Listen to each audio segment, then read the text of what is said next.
All right, ladies and gentlemen, back with another podcast, Mixin with Mas.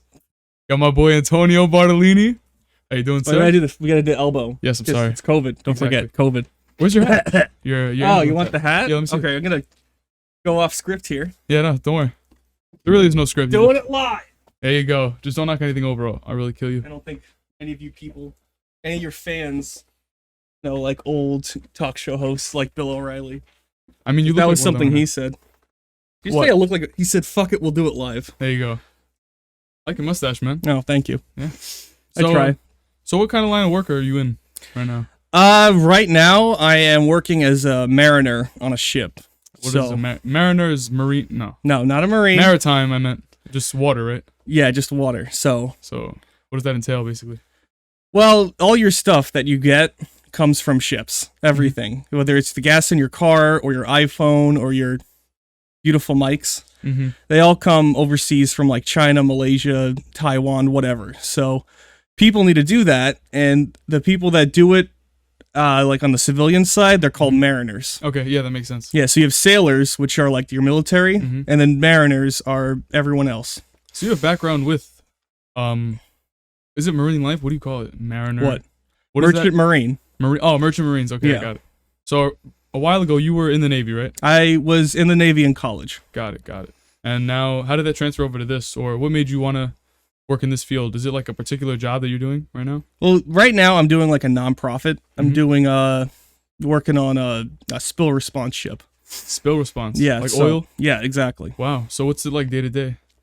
Yeah, it's actually pretty easy. It's we just do basic maintenance. Once a week we take it out to make sure it works. A boat? Yeah, it's like a 210-foot long boat. Well, So what does the boat do? It just sucks up oil? Stuff like that? yeah, easy. Yeah, basically. I remember you taught me about one of those boats. I forgot what it was called, but basically, like, it takes a sunken ship, Mm-hmm. and it goes around it, right? Mhm. Drains all the water out, then it lifts it up. Like what Oh, they did that's with a that cruise ship. floating dry dock. A dry dock. Mhm. Yeah. So are you like ever gonna touch anything like that, or is that completely different? It's the same field. It's the Merchant Marine, Mhm. but it's very, very different. So, like, I have a small ship that stays mostly in like inland waters Mhm. for the most part. Like, it could go out into deep ocean, but the only time we've ever done that was for the BP oil spill, which that was in 2015. I don't even know if you know what that is. No. Were you? No, you weren't involved in that. No, yet, that right? was 2015. I was Got still in. I just joined college. Yeah, so no, I didn't do that yet. That's dope, though. I mean, your career is so. I saw your hat. Like, if you want to show them your ambulance thing. Oh yeah, this is not anything to do with my current career, but Got it. I work in the ambulance. Ambulance, nice. And this is Ridgewood, right? Volunteer. Yes, the Ridgewood Volunteer Ambulance Corps. Got it. So Which you're lucky. You're very fortunate because I decided I'm not going to do a tour to do this. So I could have been out saving people's lives. a tour. Yeah, that's what we call them, like shifts or tours. Yeah, but a tour. No, I'm familiar with the tour in terms of like the military. You know, when Okay. someone goes on a tour. Is a tour like working on the boat? No, like a tour, like a 6-hour tour or a shift. It's the same thing. It's interchangeable. On the volunteer thing? Yeah. Oh, okay. yeah. So what's it like right now during holidays? COVID or Yeah. holiday? Which one? We'll go holiday first. Holiday for. Well, I can't really give a good summation of it because I've only Mhm. started working there last year. So Got it. holidays is generally like drunk drivers and just drunk people in general. That's unfortunate. Yeah, well, people got to party Mm-hmm. and, not have to worry about responsibility. I mean, that's why we have Uber. It's so easy to Yeah. take advantage of it. Yeah. People are just so lazy. They don't want to spend the $30. Well, we're but just an emergency Uber, if you really think about Yeah. it. just $2,000 worth, right, or more. Well, since we're volunteer, we don't necessarily charge you. We bill insurance. So if you don't have insurance, we still treat you. Got you. But if you have insurance, then we bill it to your insurance. Is there like a hotline? So if someone doesn't want to take an Uber, but they also want a free ambulance. what do Well, they we do have a line if you want to schedule a pickup. call? Like the schedule one stat, please. Yeah, like basically, yeah. But That's not bad. well, we'll tell you call 911 first, especially if it's like a serious emergency. But Mhm. if it's something like, oh, I have to, have an appointment at the hospital that I need to go to, then we could do that. Well, is this usually like for people who don't have a ride there, or like how much time do you need between the appointment and your call? It helps if you give us a bit of time because we're all volunteers. So So is it like day of, or are they calling for like a week ahead? No, right? Is what we would like is, I don't know, maybe a week's notice. But so it's kind of like it's for it's really things like a like car service. Sounds like, but it's not.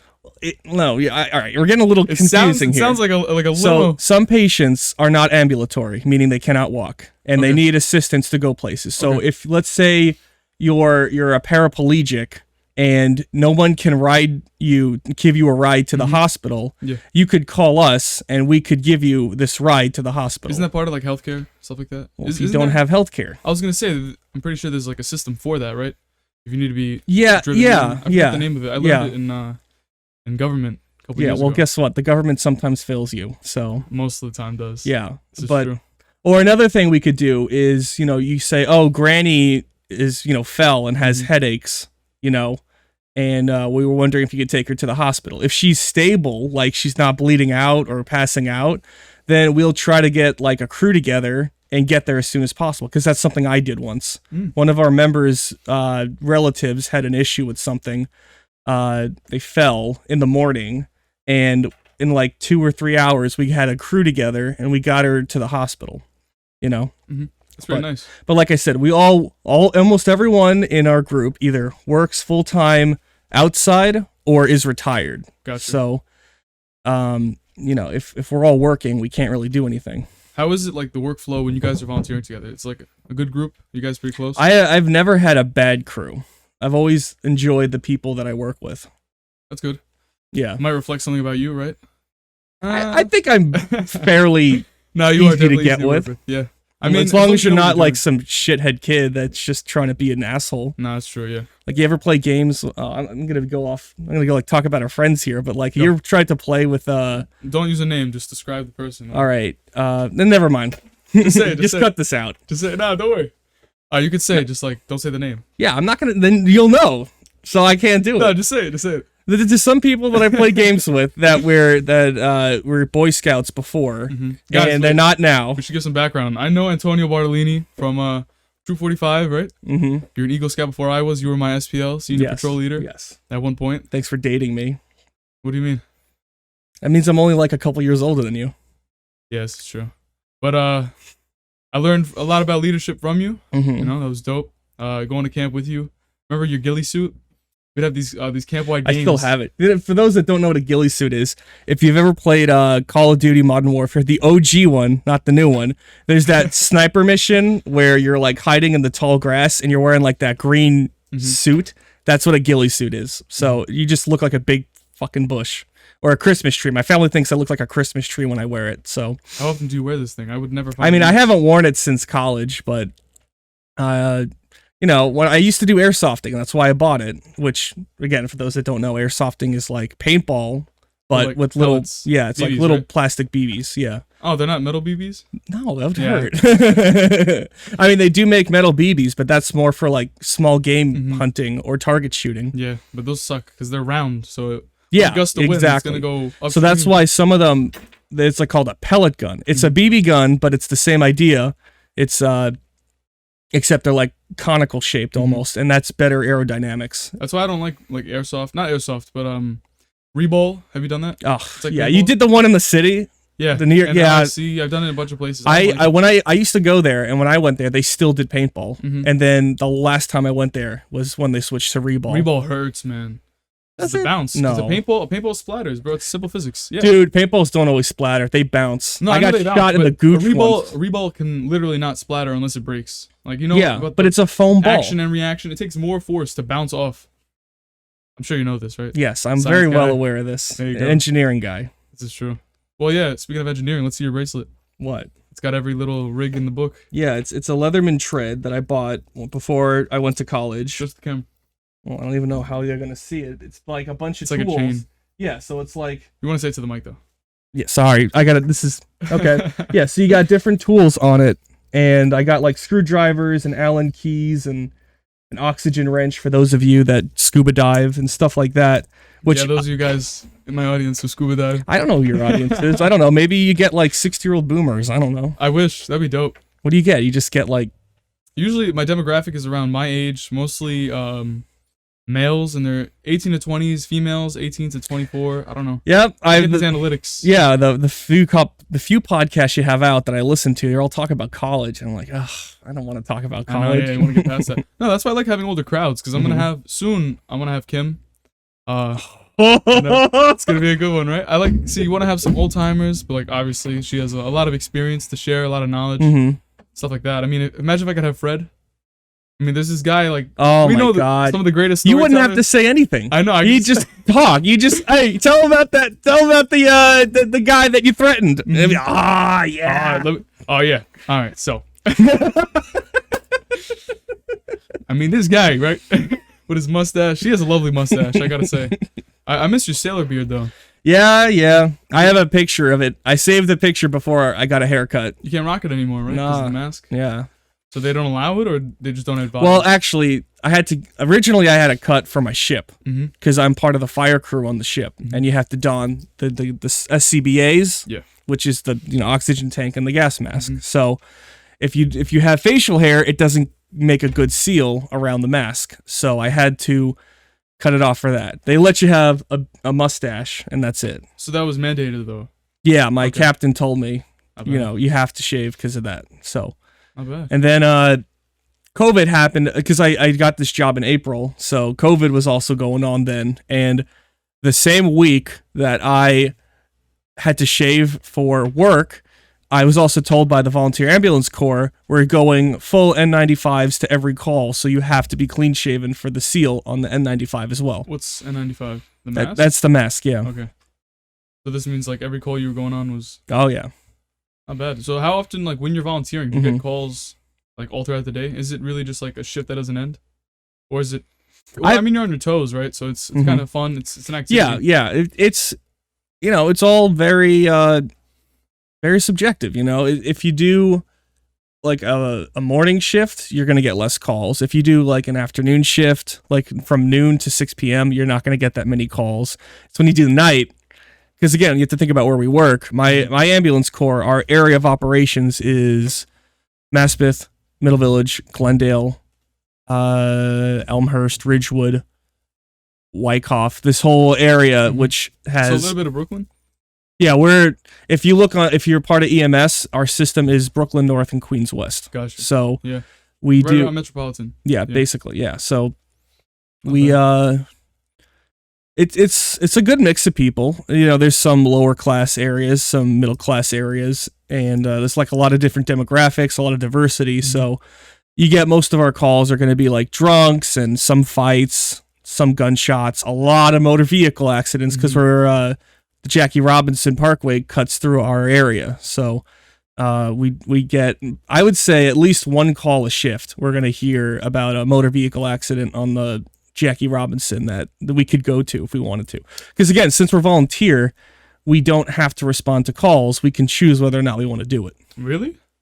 Yes. So what if how does it work when someone like overrides you or like they send... Because are you considered advanced medical personnel, or is there... That's ALS? No, we're not ALS. What's ALS? Advanced life support. Gotcha. Those are paramedics. Gotcha. We're a BLS unit, basic life support. So we only do...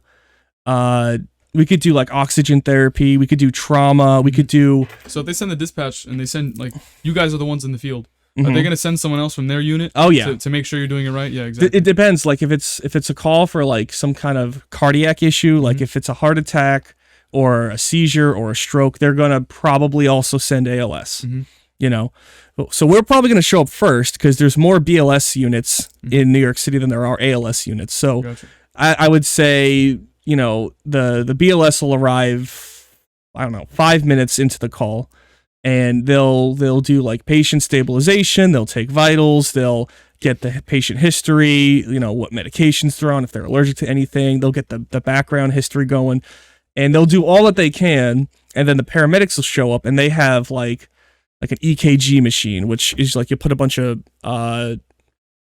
lines. It's like electrical cables on the chest. They're called like electrodes, gotcha. And basically it reads the electric signature of your heart, and it the boom boom boom. Boom, yeah. Boom. That's an EKG. So it takes that and it makes like a rhythm, and then the paramedic can read it and say like, oh yeah, your heart's fine, or your heart's all over the place. It looks like, or sir, you're dead. Yeah, basically. So they have that. They also have a lot more medication. So like they have, I'm probably going to say this wrong, ketamine or ketamine. Ketamine. Yeah. Ketamine. They carry that. They carry a lot more drugs than us. The only drugs we can give is oxygen. That's considered a drug? It's considered medication, yes. A drug. I don't know. Because you need a prescription for it. So does medication have to be a drug? Just because it's medication doesn't mean it's a drug. A drug is something that you give to treat something. Yeah. You know, so like Pepto-Bismol could be a drug.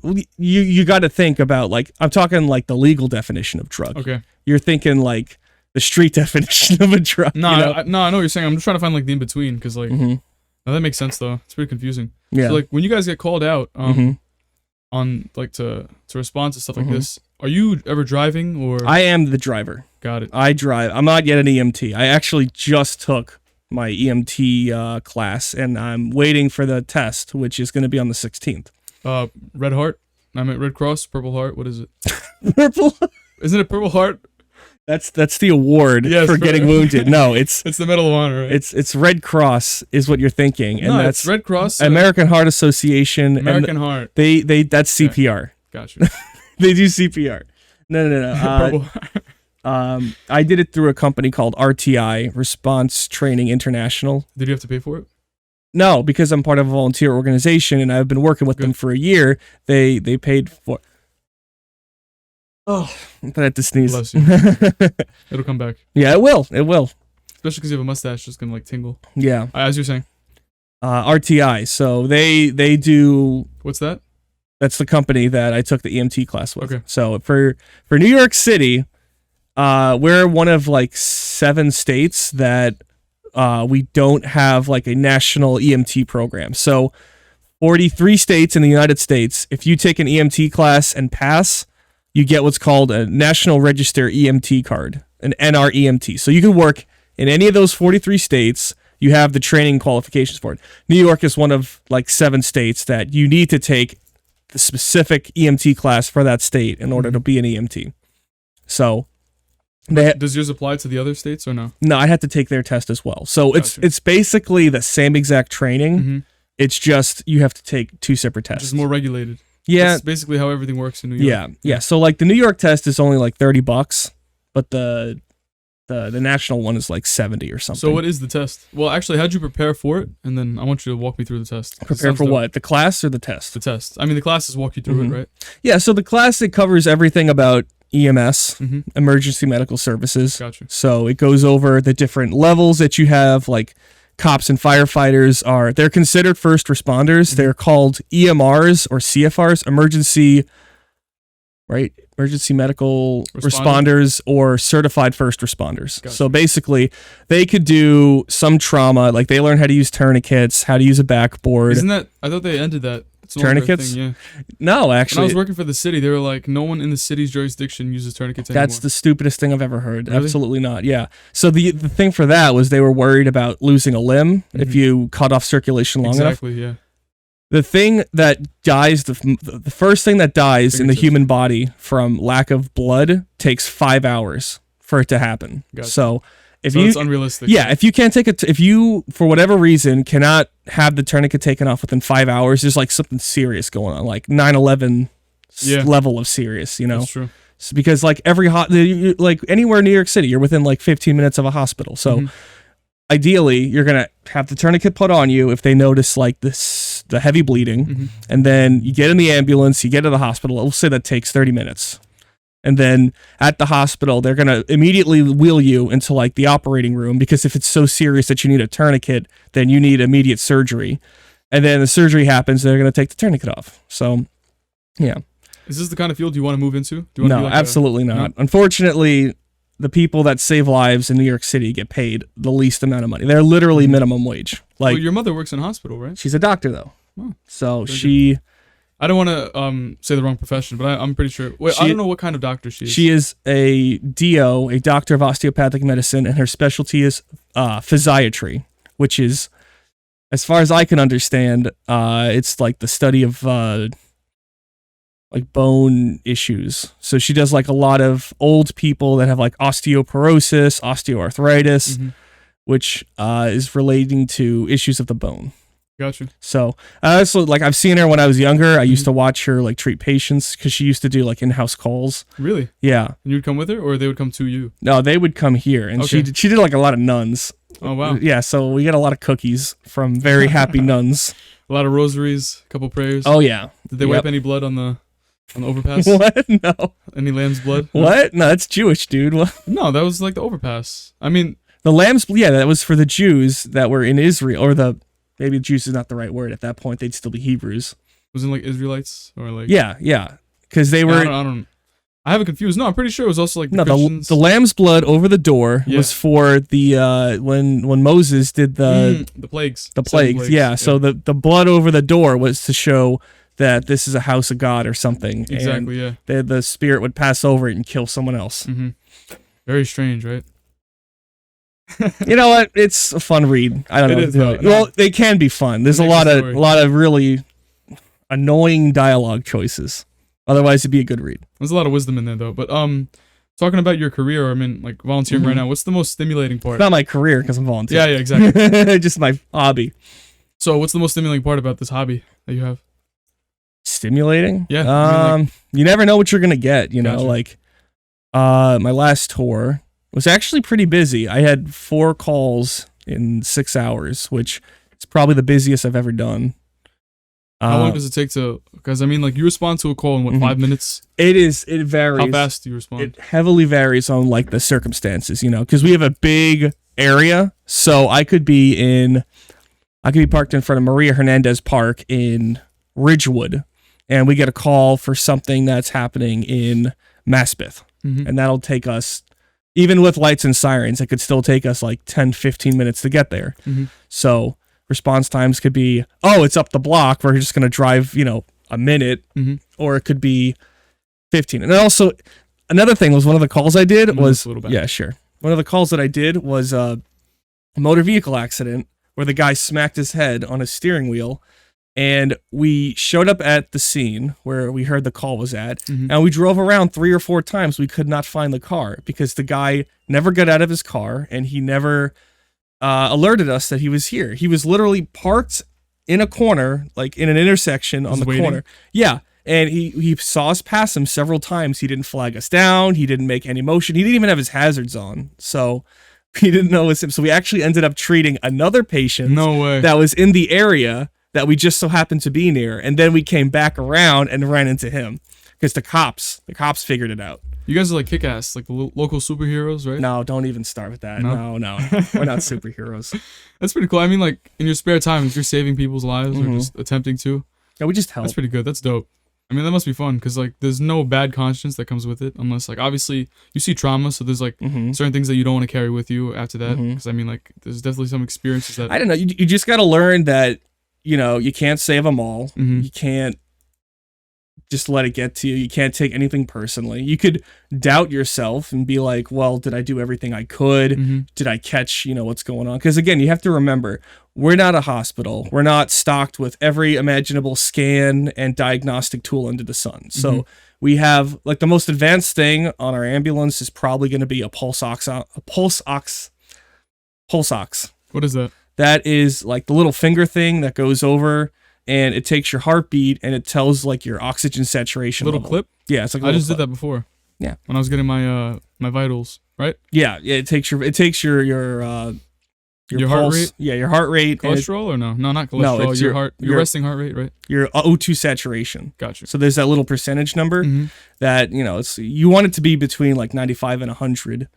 And if it gets below 95, that's kind of a problem. That's one of the actually earliest indicators for COVID. If you don't have any symptoms, is a lower oxygen saturation in your blood.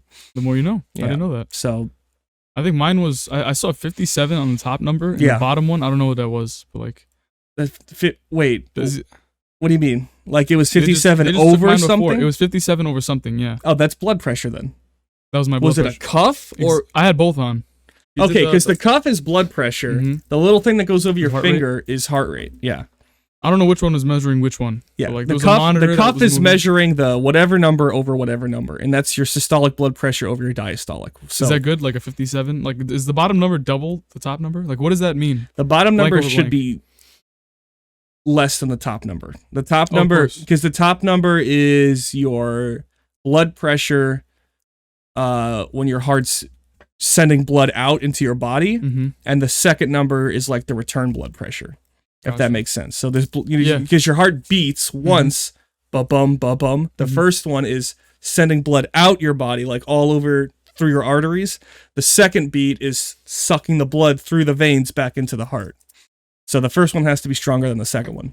It's kind of like exercising, though. That's how I think of it. Like, you know, when Yeah. you get like a pump or something like that. Yeah, yeah. When you put the thing around my arm, I wanted to break it, but like, then like, Please don't. Like, they're not that expensive, but it's really annoying. no, to I replace. did that. I did that once, and I forgot where I was at the Broke doctor. it? No, I didn't break it. Oh. No, but like, you know, when they take your heart rate and like, Mhm. if you flex, like it just Don't flex. It messes up You the throw- numbers. Yes, Yeah. yes.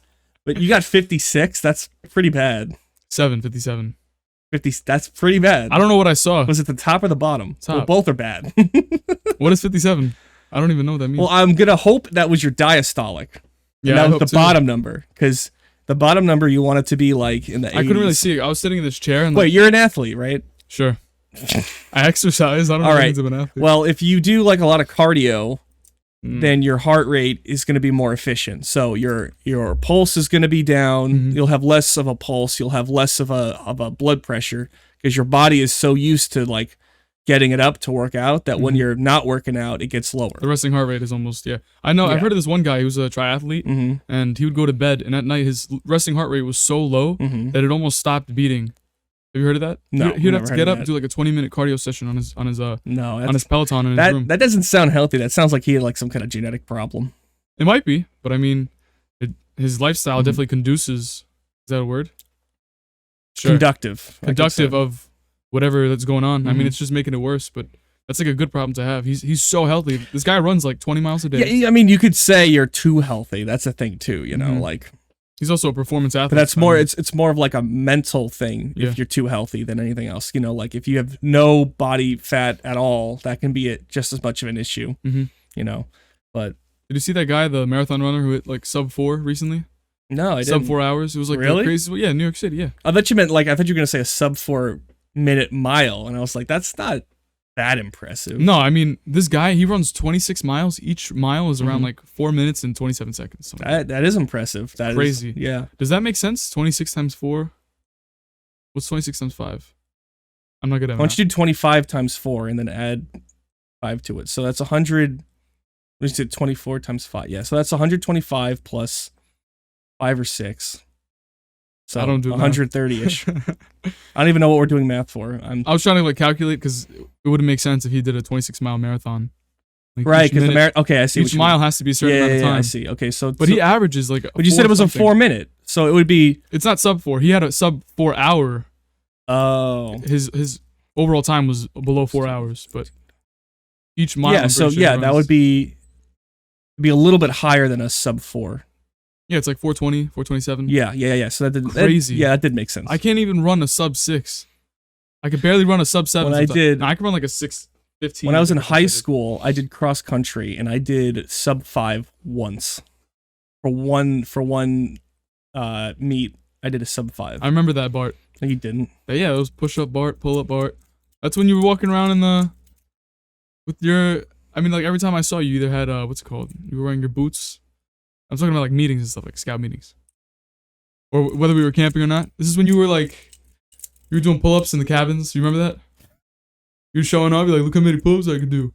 I'm going to the. Navy." I could never do pull-ups. I remember don't know what you're talking You about. did like 5. I remember that. I never did a pull-up. Okay, let me rephrase that. I've never done a proper Marine pull-up, The which is dead like hang. all the way down, past your chin, no kipping, which is when you kick your feet. I've Exactly. never been able to do that. I may have done when I was younger, like in high school. Maybe I did like half-assed ones, kipping. Mhm. I don't actually remember that. There's What's a the- lot of What's stuff. the I don't requirement remember. for the Navy? Well, when I was in there, it was you did push-ups, sit-ups, and a 1.5 mile run. No pull up. No pull-up. That was Marines only. Marines. Why? I mean, because again, they've changed it since I was in there. But when I did it, the Marines did pull-ups, crunches, and like a 3 mile run. and that was their basic physical training assessment or physical fitness assessment. They had like another one for infantry and like tactical stuff, which was like you threw a rock and you had to like hit a certain bullseye on the ground, and if you got close enough, it was actually, I gotta say, for Marines, it was pretty complicated that they could do. Yeah, because it was like it was scoring, and it was also dependent on time, and I think you had to do like I did it once because when I over the summer I would get sent to different places to do training, and one time I got sent to Camp Lejeune, which is a Marine Corps base, and they had us do like Marine-like stuff. I'm not going to say we did Marine stuff because they definitely toned it down for us. Were you ever interested in becoming a Marine? Never, absolutely never. They're all... Because they're boots on the ground type guys, right? That's not why I don't want to join them. It's just they have a very... I don't want to sound like some SJW, but it's very toxic. It's very masculine. I don't even know how to describe it. It's just you have to be there and see it to understand. I get what you're describing. I mean, I can understand. I've been around several Marines. I know a couple. But again, it also depends on what kind of Marines you're around. Like when I was at Lejeune, it was all infantry Marines, and they are very much into like hazing and you know, like, oh, you're a fucking pussy. You can only do 25 pull-ups, you know, like that kind of stuff. So it's kind of obnoxious. I mean, I got a couple friends in there. It depends who you're talking about. I mean, each person, each group is different. Depends how it's run, right? Because it's like top down. And there's also this thing I learned about. It's like you can decline an order if you think it's like inhumane. Yeah. Like you don't have to. There's certain orders. Good luck fighting that. That's true. Because then it's their word against yours, right? Yeah. If it's your officer telling an enlisted, especially like, what do you mean, like in the field, or do you mean in the barracks, or what? Both. If you're in boot camp and you think you could go up to a drill instructor and just be like, I'm not following that. Fuck that. You're being. He's gonna kick your ass. Yeah, he's gonna. Can they send you home? No, right? You have to quit on your own merit, right? Unless you're can. Unfit. Yeah, they can send you home medically.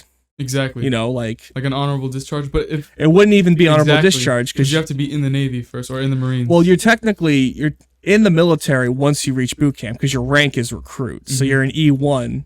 So, but no, you'll get like medically discharged, or you'll have a medical separation. There's like all these legalese. Like I was medically separated because I was in college when I joined, so I was never part of the fleet. So I'm not a veteran, and I hate it when you stupid kids tell people to thank me for my service when literally all I did was just. That was fun. Calling you a wounded vet.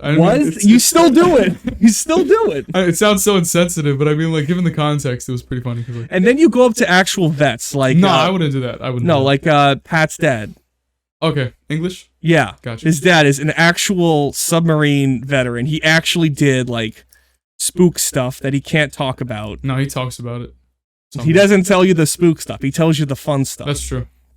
Yeah, he tells you the dumb stuff. He doesn't tell you like, we were up the Ivan's ass for 7 days, and we were watching them as they drank vodka on the stern, and we were making sure we could intercept their communications and figure out what they were doing. Like, he didn't tell you that stuff. He was telling you like, we went to bars and we picked fights with the captain because he thought he could roll up in our bar, and he didn't know which one of us put the bag over his head as we were punching him. Like, he tells you that stuff, which is illegal, but that's. It could still be hypothetical. I mean, there's no proof. Yeah, exactly. It'll be just BS. If you ever listen to a sea story, it is definitely exaggerated in some way. Anything. What was it? Someone taught me once. If it starts with, "You won't believe this shit," or it ends with, "I swear it's true." Yeah, then 100% something has been exaggerated in that story.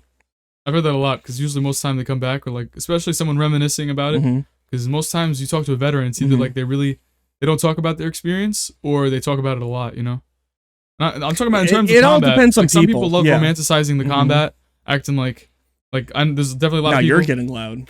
I am. No. I think we might have hit like the bar, the red bar, but it's fine. I'll tell you when I hit the bar. I hit the bar a lot. Yeah, I know. I'm gonna turn this off. Don't worry.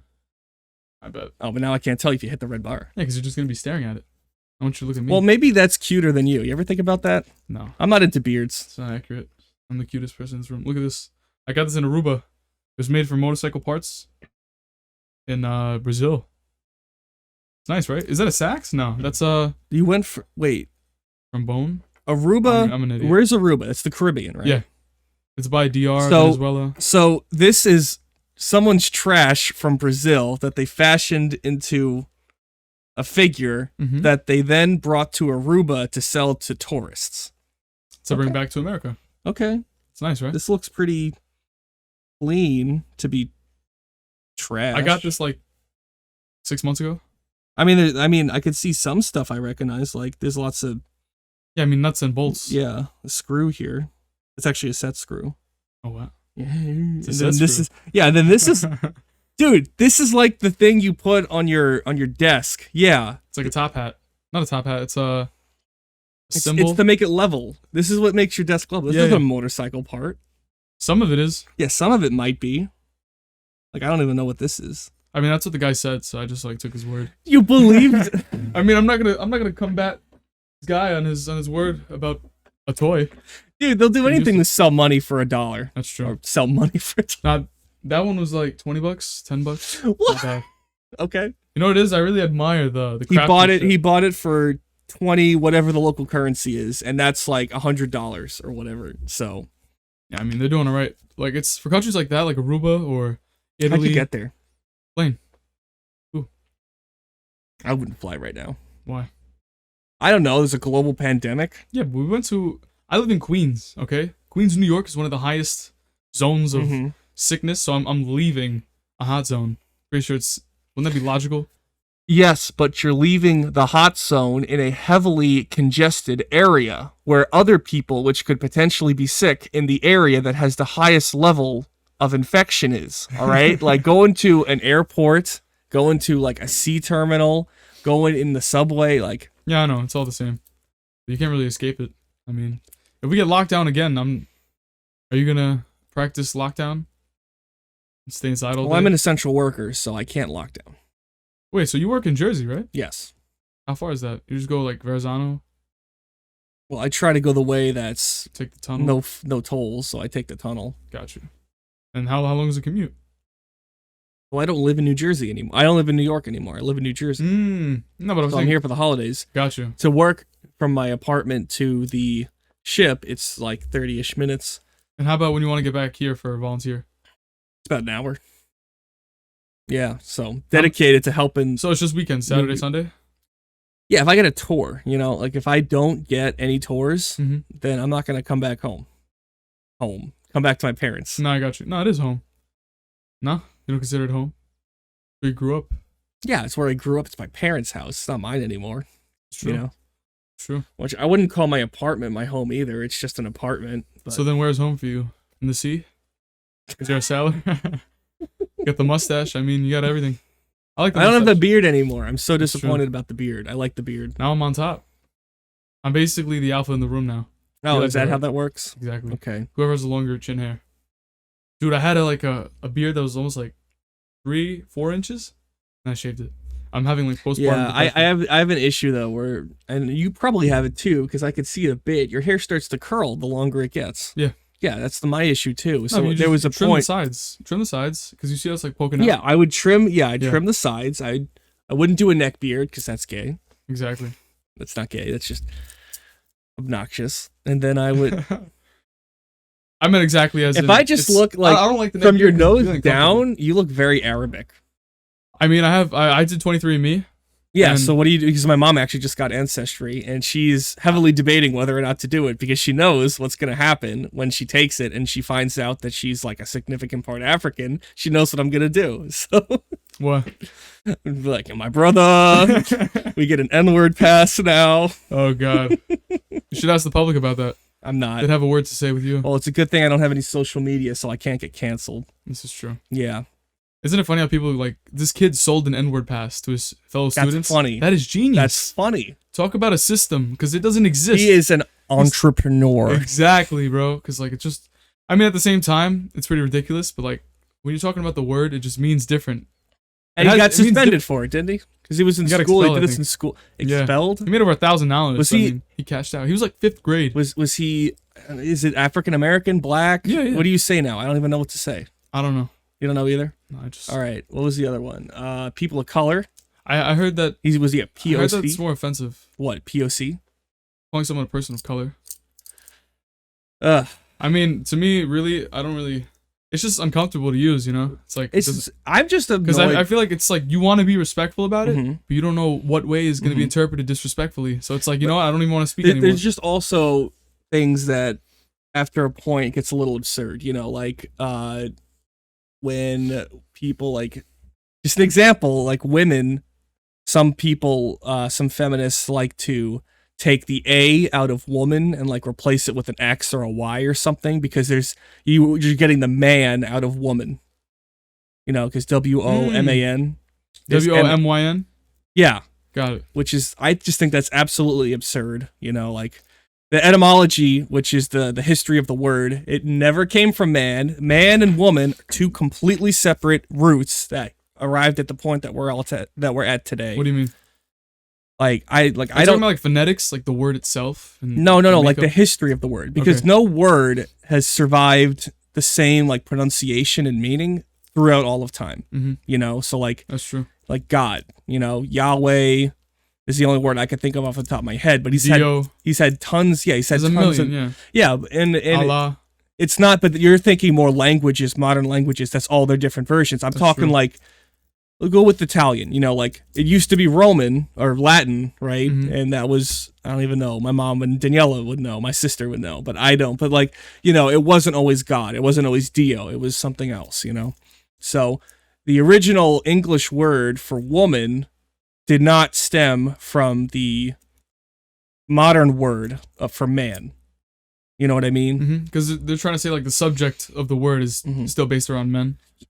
Is that what you're saying? Exactly. They're trying to take down that stigma. Yes. I mean, I understand because like cause if you look at it nowadays, it really doesn't matter what the past definition was. Like if you look at it right now and like if you interpret it that way, I understand why they'd want to change it. You know, because everything has man in it, like woman. I can kind of understand that, like firemen, exactly, businessmen. I can kind of get that. Exactly. And like infantrymen, like I could kind of get that. Like, but I mean, there's very few infantry women. But you also have to think like they want to change it to person. Like I get like firefighter. Okay, I could do that because I've you know, like firefighter makes sense. You know, like business person. That's kind of long. It seems so ambiguous. Obnoxious. Infantry person. Mortar person. It just sounds really to me. It sounds like there's like such little identity attached to it that it's almost like dehumanizing. No, it's not. It's just obnoxious and clunky is my problem. Like I don't, you know, if someone tells me their pronouns is like Z or Zer or they, all right, I can kind of work with that. Yeah, you can respect it. Yeah. If it's like fee or fur, I've never heard that. Yeah, I mean this is like Tumblr level stuff. Yeah, at I was this gonna point, say, you know, do but people like do they say that publicly sometimes? Like if they'd like to be referred to as fur? I've never met anyone. Maybe. Probably. There's almost everything has happened. I'm sure there's some person that wants to be referred to as like. I don't know how my initial reaction would be because like they don't. The one thing is they don't want a reaction, but at the same time it's like we're almost prepped. That like our society almost makes us like try not to react to the point where all we were gonna do is react. Like, you know, it's like I'm gonna say it would completely depend on how the person looks, and I'm gonna judge people by how they look. You know, like if someone comes at me and they got like very unconventional look to them, you know, like they appear non-binary or they're trying to be non-binary and they're just, you know, all over the place. I wouldn't be surprised if someone like you comes up to me and is like, oh yeah, I'm Zer. I'd take probably a step back, and my first thought would be, he's fucking with me, or Zer is fucking with me. Zer self's fucking with me. But yeah, how do you use that? Like, well, I don't. Zer self? I don't know. Zim, Zer? It's their pronouns, so they decide how to use it. I mean, that's kind of how the English language works. Like, I'm like when I'm writing or something like that, or like sometimes I give a speech on one of my online classes because like one of them was speech communication, so you have to give like several speeches throughout the semester, and I wouldn't make up words, but I would say things that were funny because like it was just illiterate at the time. So I would say like, I hope I did gooder or like something like that, and then they'd correct me and stuff like that. I mean, this is just simple BS, but I'm saying like, what's your major? International business right now. And you did a communications class? It's liberal art. I didn't have a choice. They assigned it to me. I had a block schedule my first semester, so. A block schedule? Yeah, which means you're given A to Z, and you just got to take them. So I had, English, pre-calc, and calculus. Okay. And then I had speech communication.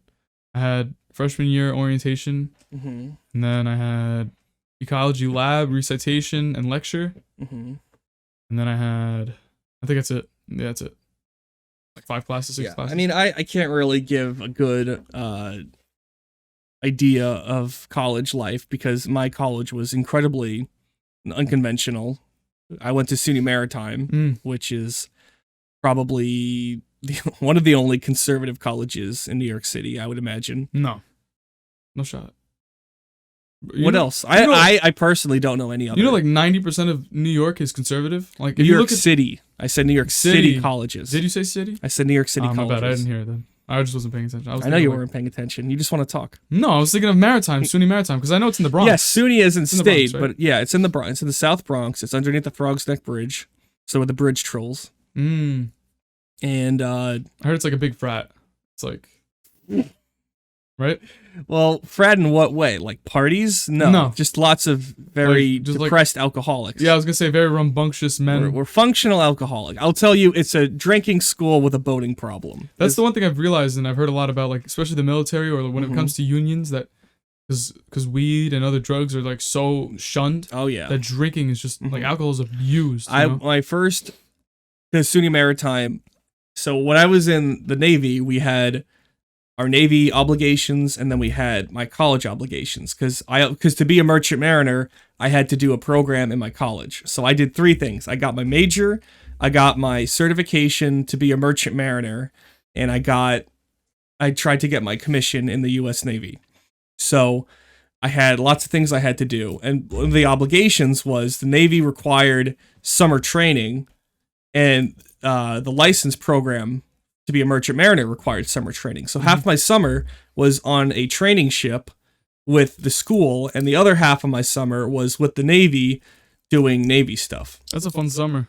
It sounds like very, very long. To me, it sounds like camp almost, because like I like when I'm on my toes a lot, you know. Mm-hmm. I only went to summer camp with you guys once when I was in college, and that was my senior year when I ended up taking 4.5 years to graduate, and my last summer I had nothing to do. So, because I knocked everything, I had like one class left that was required that I got shafted because my school changed the way that you would sign up for classes, and seniors were the last to pick. So, long story short, you know, like it's not that I failed or I was stupid that I became a super senior. It's just the way the dice fell. I mean, if you're in college, there's no such thing as like a super senior. What? Because there's literally seniors in college. All right, so we had in my school, like there were no freshmen, just sophomore, juniors.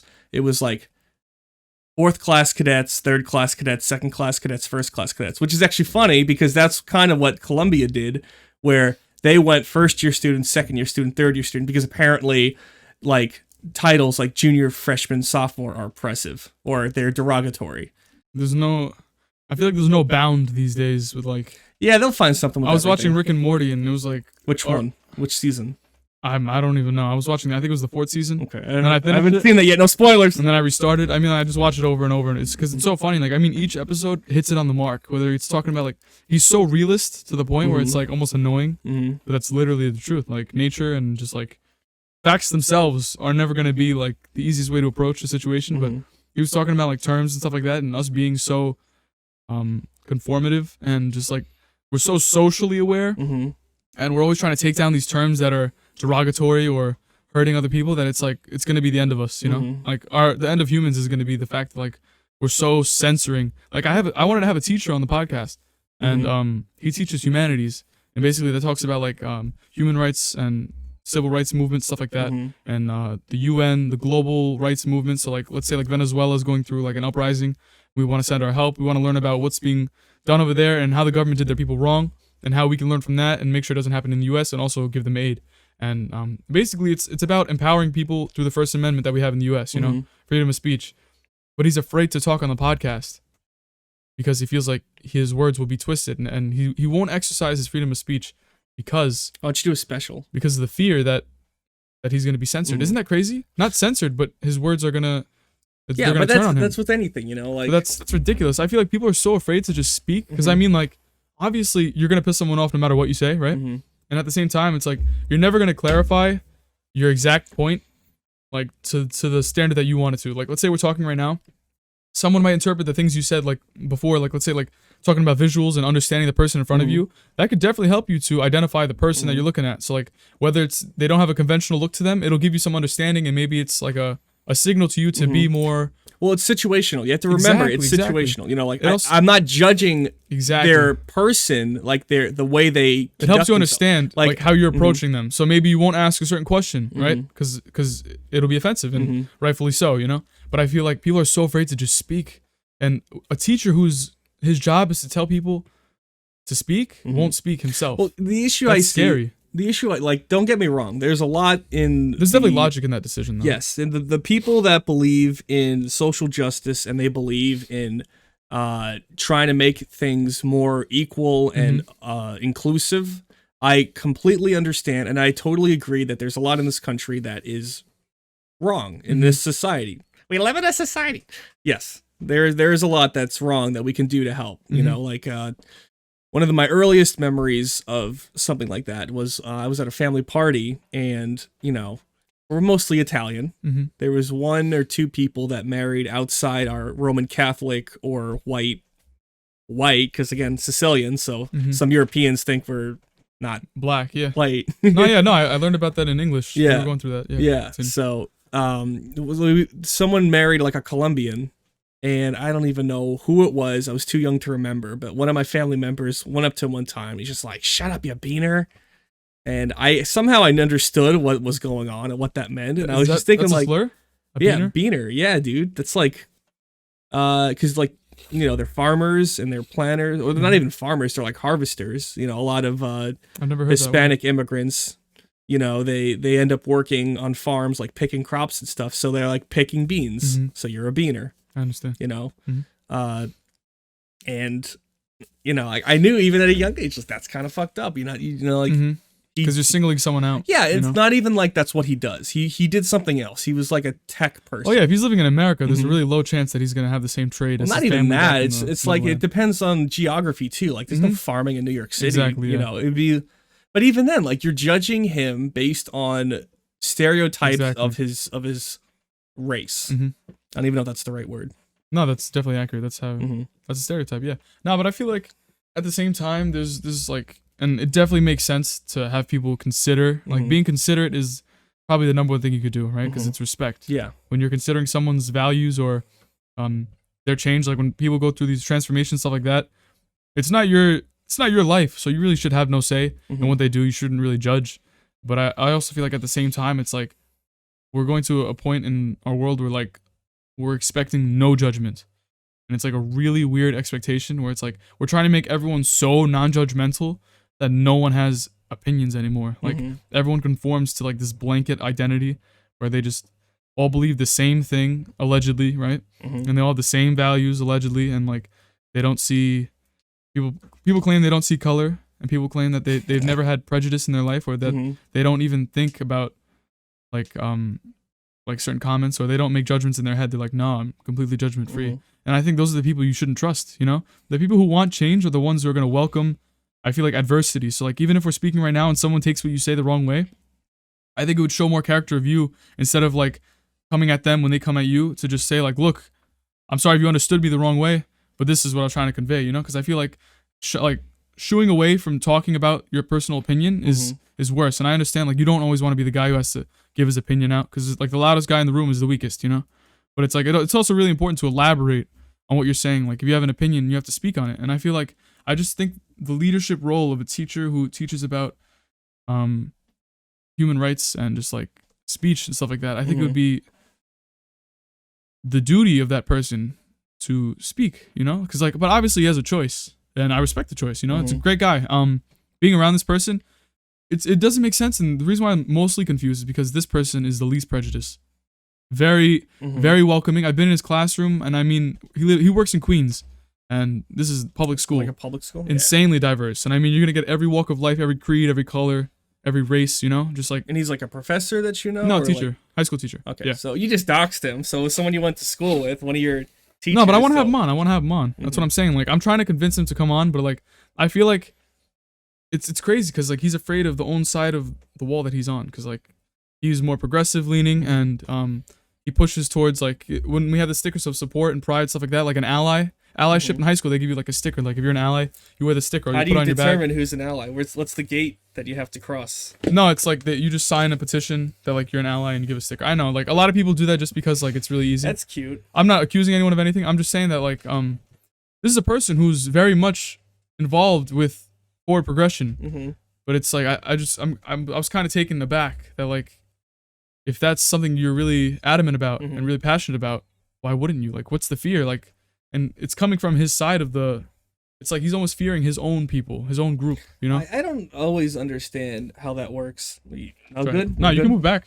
You can chill over there. Yeah, set that up the way you like. Because I'm also worried I'm going to start talking loud again, and now I can't see if I'm in the red. I just turned off the screen.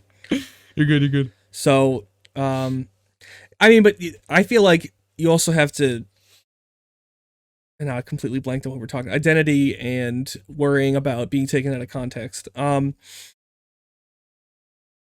You also have to think of who the people that claim you're trying to say something are. You know, like if you read a newspaper, and especially because since I've started working in first response and like for like healthcare provider, I've worked with PD, I've worked with FD, I've worked with other EMS services, and you kind of see the things that, you know, they get reported in the news, and it's like, you know, unarmed person gets shot in the back, you know, and their definition of unarmed is the dude was carrying like a giant ass machete, you know, and they shot him in the back because there was like 10 cops and he was about to swing at the cop in front of him, and there's 3 cops behind him that shot him in the back before he got there, you know, and like you can change the narrative that way. Basically propaganda at some point. Yeah, and I'm not using that to say that like all cops are good or whatever, because I've met very corrupt, very bad cops. I've had like on EMS calls,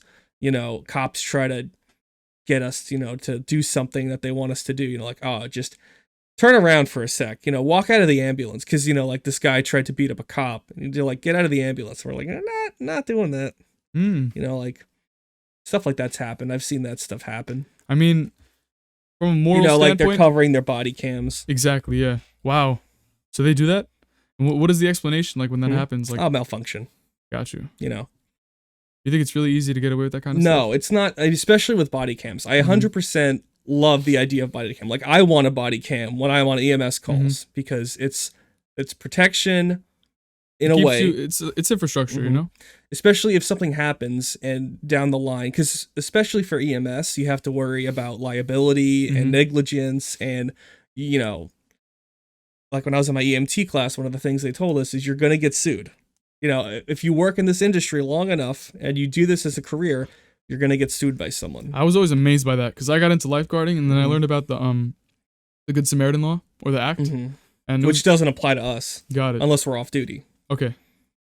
So is there anything protecting you? Any legislation from someone trying to sue the city or you? There's our scope of practice. What's that? Which is basically what you can do and what you cannot do. So as an EMT, I can do trauma treatment. I can do basic airway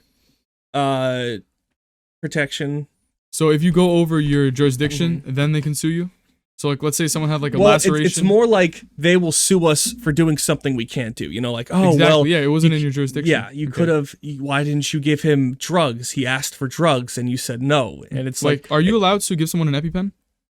Administer? They have to administer. I can administer an EpiPen for certain cases. If you're having an anaphylactic shock, which includes difficulty breathing, we can give EpiPen. If you're, but we can also do it for other things. Like if you're having an asthma attack to the point where you're wheezing and you're having difficulty breathing, I can also give you an EpiPen for that. That's like, what is it? It's like something consent, where it's like there's implied consent, or it's almost just what's the there's implied consent. There's positive consent, informed consent, and there's also parental consent.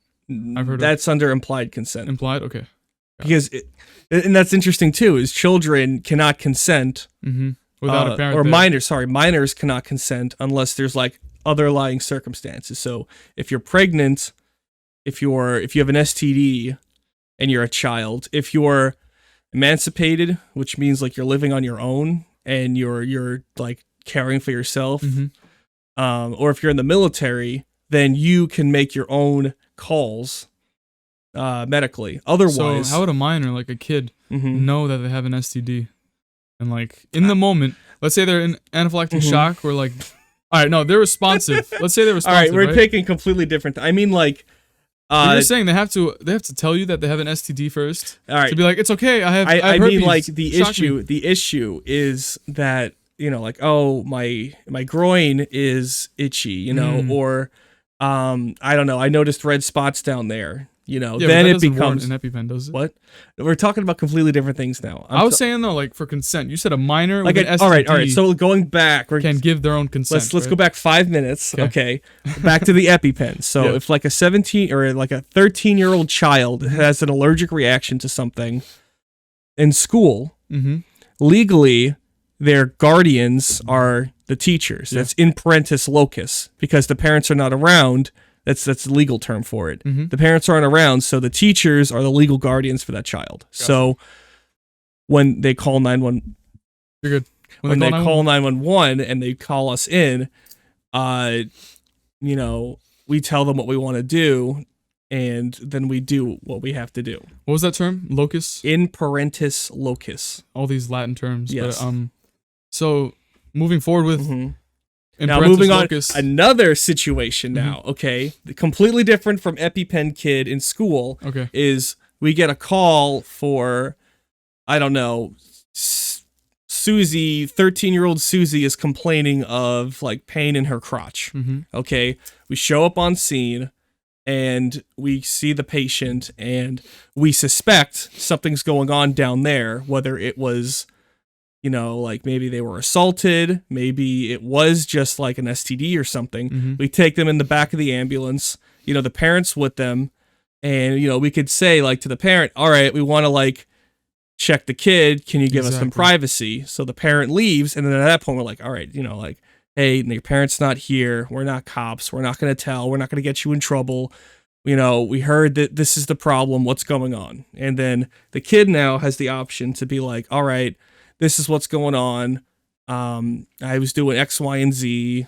and like I think this is what I have. And then because we can't really treat STDs, Mm-hmm. because like basically ambulance services you package to the hospital, but the kid can decide if they want to go to the hospital. That's their choice. They consent to go to the hospital. Their parents have nothing to do with it.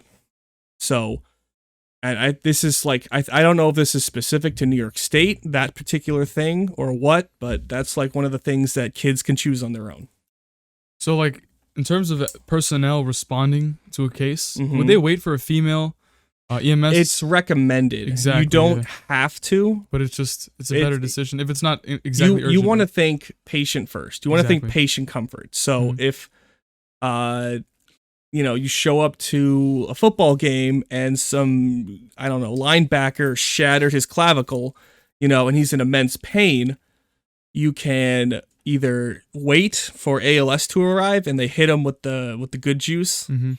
or you can take him to the hospital immediately and he's, going through all the bumps going through all the bumps in the road and all the potholes without any painkillers at all. And he's just like rolling around in pain back there, like you got to think about these things, Mhm.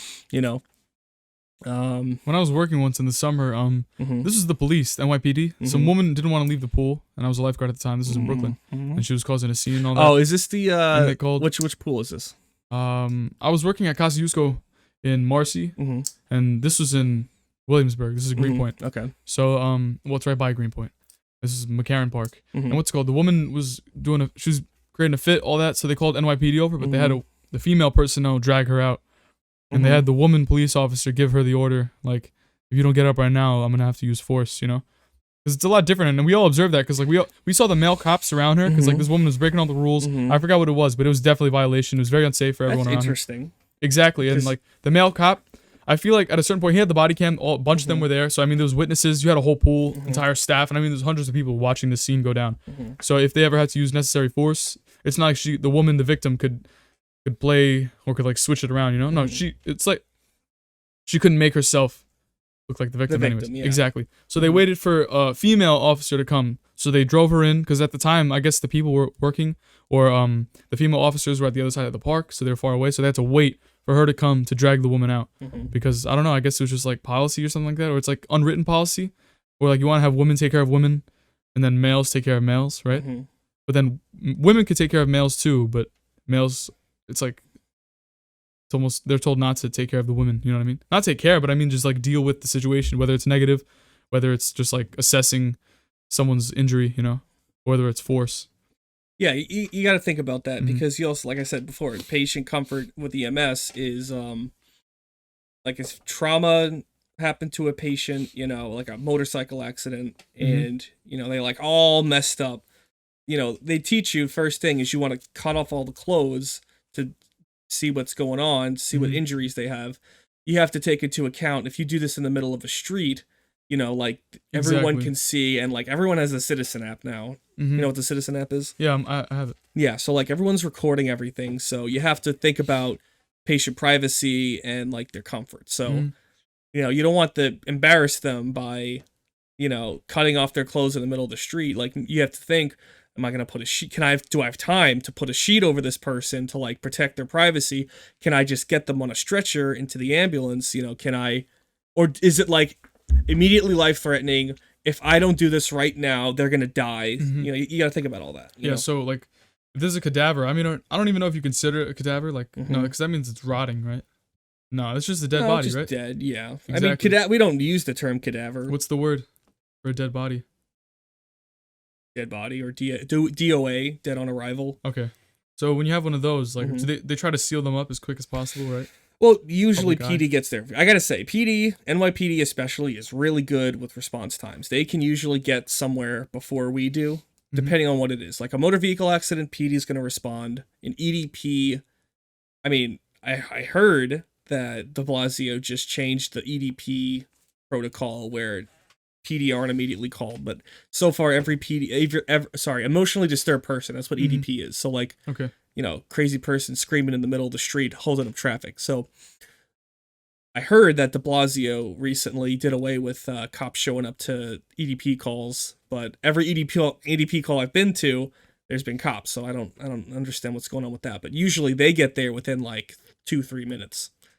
Well, I mean, you guys are usually like waiting in certain spots, right? Like when you're doing your job, is most of the time spent just like waiting at a certain location? Let's say like Forest Park, or it depends. Around some corner. Like if you work in the South Bronx, if you work in Harlem, if you work Lower East Side, you're gonna be balls to the wall, just always going, always doing something. You're gonna be getting calls while you're in the emergency room, while you're with a patient. Your dispatcher is gonna be calling you up like, yeah, once you finish this, you immediately got to go to the next call, especially during COVID, where everyone's calling about COVID stuff. You know? So, is there like a requirement now, or like if someone calls for a ridiculous case, let's say it's like someone doesn't need emergency response, but they call for it anyways? You do that all the time, man. Like, you punish them? You get called. No, you can't. You have to treat them all. It depends. If it's like absolutely bullshit, you know, like, oh, I'm gonna kill myself, tee hee hee, and you show up, and this is the 7th time today, that then you can sue. You could like sue them for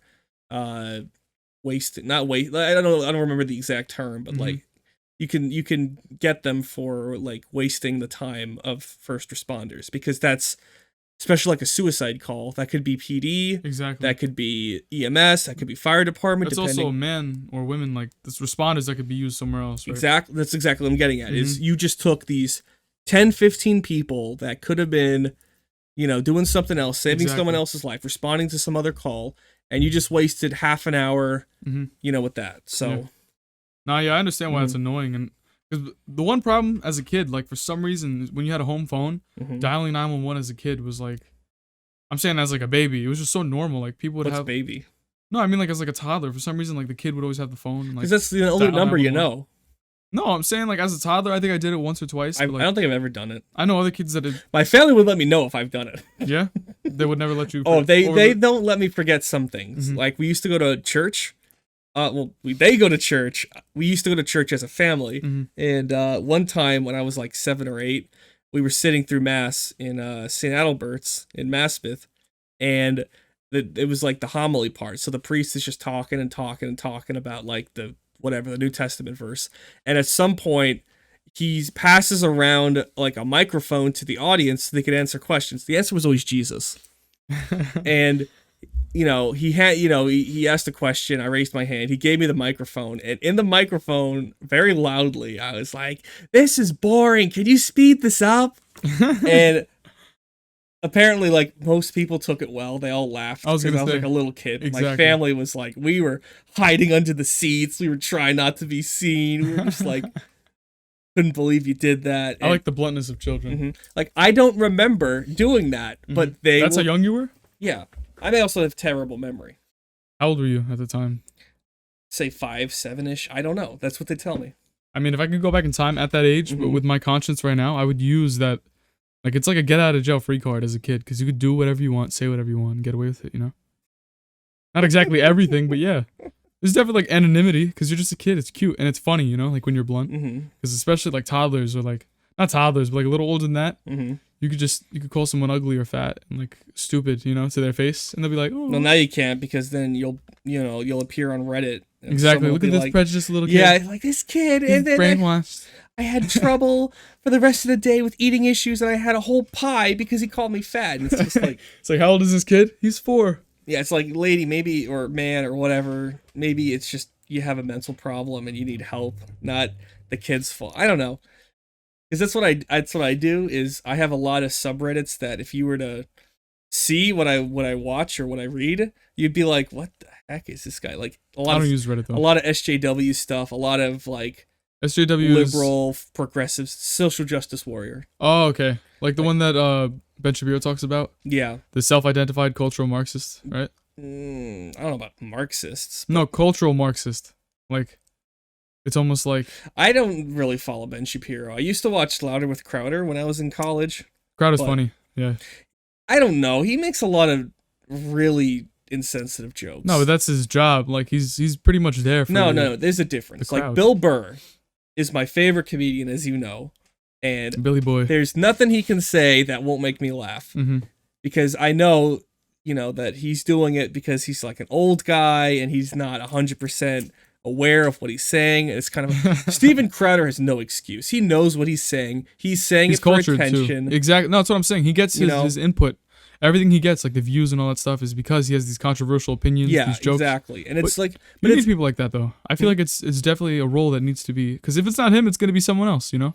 Yeah, but it's a difference between, a person that doesn't feel comfortable in their bodies and they think... Oh, you're talking about, like, he's making, like... I don't remember exactly what it was that finally turned me off from him, but I just remember he used to pick on trans people so much, and, like the bathroom thing. Oh, I thought you meant like when he's sitting at the table, like the convince me I'm wrong thing. I like those. And he has like a controversial thing hanging off the table. Those are funny. One of my favorite things ever is he did that for gun rights, and this was like one of the first change my minds he ever did. He did like a petition, and he made it look like he was like left leaning, like he wanted anti-Second Amendment stuff, and he just starts saying the stupidest shit imaginable to people. And they're all agreeing? Yeah, like, oh yeah, this is fully semi-automatic, and just dumb shit that's not real. It doesn't make sense. Nothing is fully semi-automatic. You're either fully automatic or you're semi-automatic. There's no full whatever. Fully semi-automatic. Yeah, like he'd show them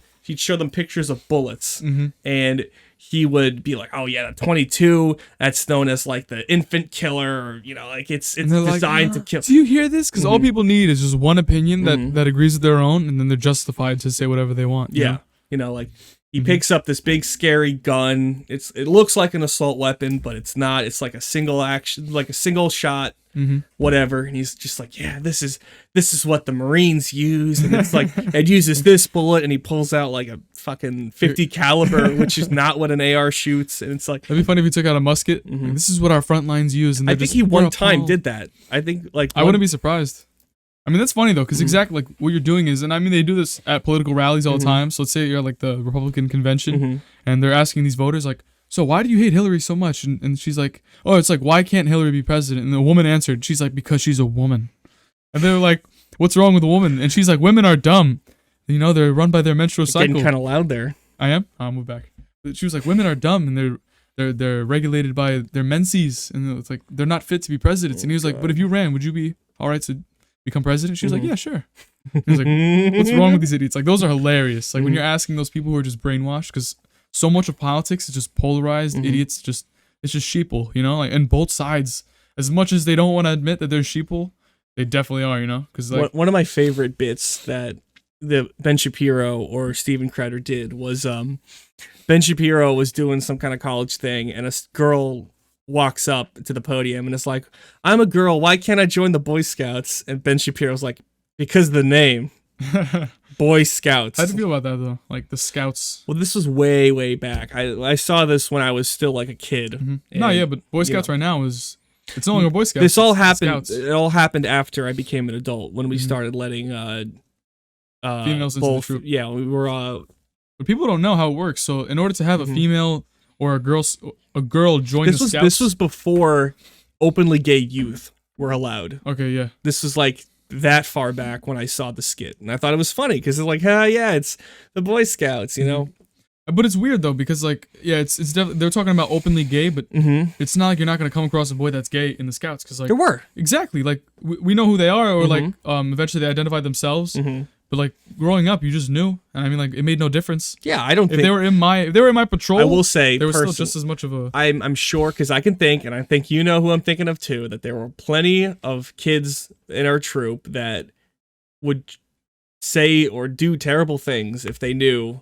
Exactly, no, it's true. Yeah. So if they knew like you were different in any way, like, because you also have to think like our troop. That's a mob mentality though. You're gonna find that anywhere. When I was in the troop with you, we were all white.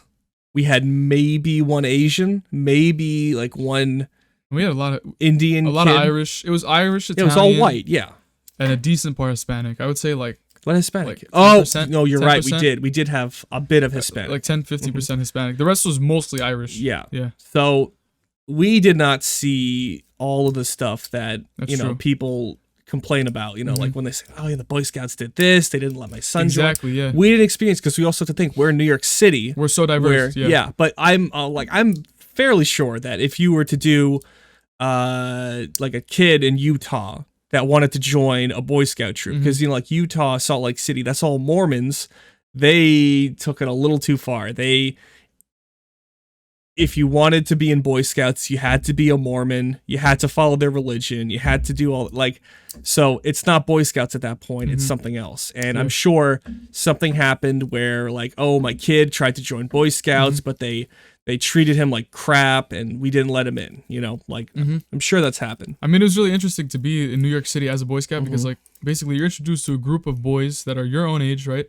Usually from different neighborhoods. Sometimes they go to the same school as you, but that's rare. And I mean, it was very diverse. And like we would see like most of the kids I knew, I learned a lot about the Irish culture like that because like those lads, the stinky ones, I learned a lot about their opinions on the Queen of England. Exactly. No, but I mean, it was definitely fun growing up like that because like not only is it like leadership for young men, but you also have to deal like or learn how to delegate. I would say it was not as diverse as it should have been. No, but I mean, you can't regulate diversity. We're not going to become but I'm saying like affirmative action troop. I'm saying like if you think about it, New York City, where I don't even know what the because kids just aren't interested in that. It's because we're also in an urban area. Yeah, it wasn't really because of the diversity aspect. I think it was just kids in our area are less inclined to do something that has more outdoorsiness. But I've still heard some of our scouts say very stereotypical or racist things, and it wasn't like. Because you can tell when it's a joke or when they're trying to be funny and when they seriously think something. Exactly. I was going to say, but who hasn't? Who watching? Have either of us never done that? No, I literally just came from a game of Ticket to Ride where I've been making jokes about like the Oriental Express and we don't allow, cars to go past Italy because those are all Africans. And we don't I was making jokes about that with my family and playing Ticket to Ride because like the board looked like an 18th century thing. Like there was like Austro-Hungary lines on the map. Like I was just making jokes like that with my family. I don't believe any of that. I think that's terrible when people, decide, oh, we're not going to let this group of people on the train or, like we're going to ignore these people because we don't want them mixing with other people. Like I don't believe in any of that. But in that context of a game set in the 18th century, you know, like my sister was playing. I'm like, It would oh, apply, we don't. right? Yeah.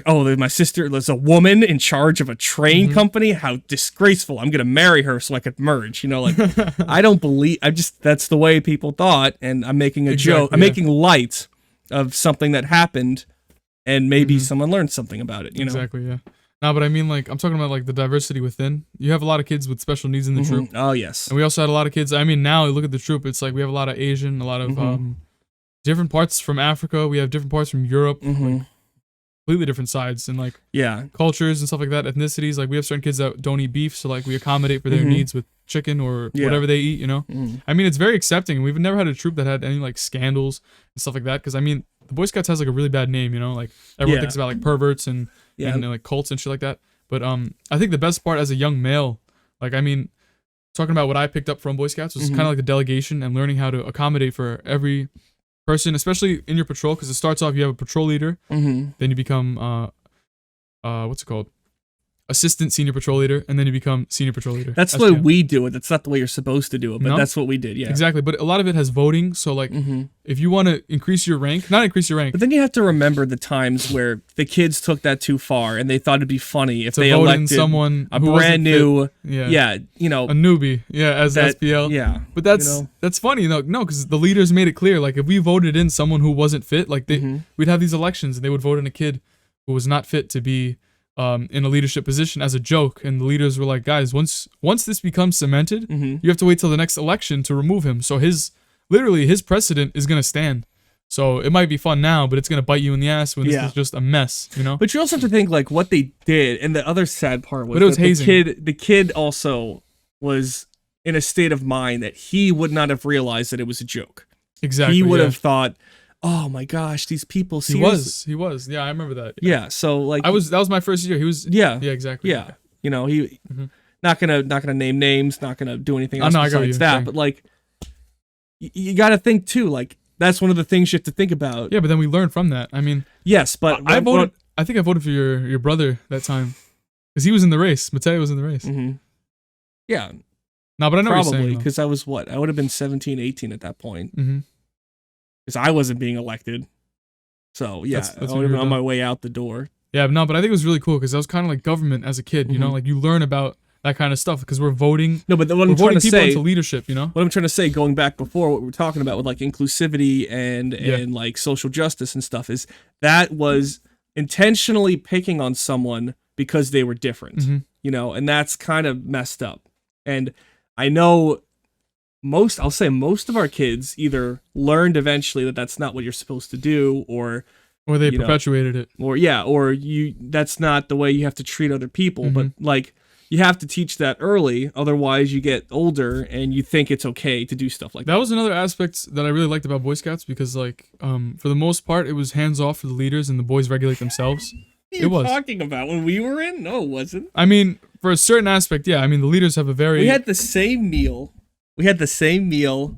Every camping That's trip. not what I'm talking about. We went that's to because, the same 2 camps. That's because we were comfortable with that. No, I'm talking about the adults, not the planning. I'm talking about the social aspect, like within the boys. Okay, yeah. So let's say like one boy walked out of line or he did something that was BS. Another boy would step up and fight for that kid. Like I've seen it myself, and I've been involved in that. Like at a certain point, I was involved in bullying, in the act of it, or I was bullied myself. You know. I mean, you were pretty bullyable as a kid. Yeah, I know. I remember that. Like coming in, I was like a little chub, and I remember like there was shit that happened, but I mean like I kind of learned from that. Like it was either like you could go to the adults and just have them take care of it for you and tell. And I mean like if it's really serious, you do want to go to the adults so they can handle it. But at the same time, like there's also certain things you have to deal with yourself, or either you go to an older scout and stuff like that, and they give you advice and they take care of it. Yeah, but at that point, within the chain of command, it should be less that, and it should be more.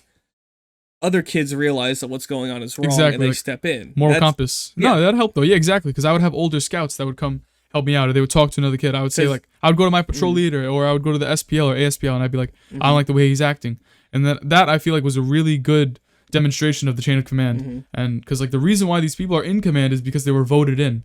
They couldn't sabotage. There was no rigging elections. This was literally like grassroots government. It was like a microcosm. I think you're taking it a little too far. I don't think there was as much freedom to vote as you think, because most of the time they voted for either the popular kids or the senior kids. They didn't vote on talent. Like, think That's true. I know exactly what you're talking think about. what's his name? Don't say it, but I know what you can't mean. say it. No, there's no point. I'm I know who you mean though. I'm I know who you blanking on mean. his name, and I actually feel really bad. So Okay, I know what you're saying though. Yeah, like but he was a really good because kid. he was senior. He was a senior. He knew what he was doing, and he didn't get voted because he was unpopular.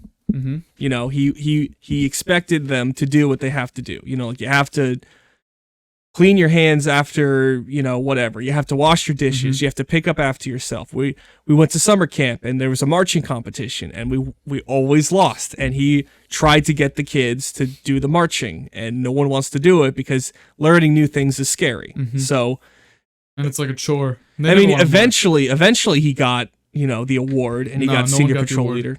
No, I meant like the silver buckle. Okay. Eventually, he got like the Scout of the Year award, and he got the senior patrol leader. But he didn't get it right away, which I thought would have helped the troop because they didn't agree with what he had to do. I think there's a fine line, you know. No, like, but I think that's feedback right there. Like the people weren't exactly impressed with his job, or maybe he needed to change something about his approach. Because like, if you expect boys, this is another thing we're dealing with teenagers, right? These are boys who just don't listen to their parents, who are like, leave me alone, mom. I'm grown now. Like, you know what I'm talking about? Like, these are all kids who are just rebellious. They don't want to listen to rules. Like, and it's pretty funny because like as I got older, I realized that they would do the same things that I would do, the same habits, the same approach. I don't know. I would say ignorance. I felt like I had the relation to them. I would say I'm a pretty atypical neurodivergent kind of kid. So what is that? Which means I don't think like other kids. I don't exactly, especially when I was younger. That's a demonstration of it. I did not act like the rest of the troop. Like, that's true. I hung out with the kids that had like the illnesses, the disabilities. You know, like one of our adult leaders, her son was in the troop, and I hung out with him like the first couple years until he moved up and finished. And I didn't hang out with any of the other kids. You know, like because I appreciated the way that they didn't treat me like garbage. You know, like TJ, I don't know if I should have called him out, but like in our troop, our scoutmaster, I was a scout with him, and like he might not admit it, but you know he picked on me because it was just what you did. Like I wouldn't call it hazing. It wasn't hazing. It was like beyond that. Thing. No, I wouldn't describe it like that. No, maybe that case is different, but I feel like I was definitely at a point like where like I was the victim of hazing, and then like I would haze, but then like I feel like as I got older, the hazing changed because also like and people grow up. Like TJ now, we're pretty good. Him and I, but like there was that rough patch. There was another kid that I worked with. There was a time when I got slapped, I got punched, I got rocked in the face once, but I mean I did step out of line. I deserved it. What? I'm not gonna lie. I mean, like, what? Dude. No, man. It's never okay to punch a kid, especially with the Boy Scouts. No, but it was another. It was a fellow Boy Scouts. Yeah. During Scouts. Oh, yeah, I got punched. Dude, that's illegal. But here's the thing. Like, it's more. No one's thinking about the rules at that point. It was kind of like you step over the line, you get checked. It's regulation. Did you know? Did you try to kill someone? Nah. Why the hell did he deck you in the face? It wasn't that hard. It wasn't like a full-fledged swing. It was like, bah. Did you like pants someone? I provoked him. But he was also annoying. That sounds like you're Stockholm. That sounds like Stockholm to me. It sounds like you're victim blaming. What do you mean? Oh, I deserved it, so I got punched in the face. That's like what victims say when they want to stay in relationships with people. Oh, I deserved it. No, I just definitely I'm aware of what I did. It warranted a slap or a punch. I don't know, man. But there's also like a lot of times like we're younger kids, like the victims are definitely annoying people. Like yeah, I would. Because sometimes the victims deserved it. Slapped y'all for the amount of annoying shit that you did. I would have been like on a list as some kind of child offender. But it also changed because as we got older, there was like less. Because I mean, if you look at the populace right now, like the kids that are in Boy Scouts, they're not very outdoorsy. They're always on their phone. Oh yeah. They don't like physical activity. I remember when I was younger, like all the older scouts were very athletic. I would say they're athletic. I said they enjoyed athletics. Okay, exactly. But nowadays, no one wants to go outside. I mean, it's so different. Play Gaga. Like back then, kids used to hit each other. Like the scouts, it was like whether it was like a shove, but I mean, like this is a male communication. I do remember. You know what I'm talking about? Like hands-on type. I shit. will say yes. Boys and girls play differently. I will say that. Or most boys and most girls play differently. All right. I have a cousin that I could like play touch football with or flag football, whatever the hell, you know what I'm talking about? Yeah. Like but then there's other female cousins I have that absolutely, like if we play wiffle ball, I can't even like get close to them to tag them out. I just have to like, you know, just hit them with the wiffle ball Just a little to get tap. them out. Yeah, Yeah, exactly. like you can't. You don't feel comfortable. Like I feel more comfortable around someone that I could be touchy with. If that makes sense. Yeah, but you also have to. I know Especially with the Boy Scouts that lately and that word they're touchy. But what I'm talking about really is just like, it's like if you're playing football, and you're playing 2-hand touch. You know, you're gonna. Well, which you can't do in Boy Scouts. What do you mean? You're not allowed to? Yeah. No.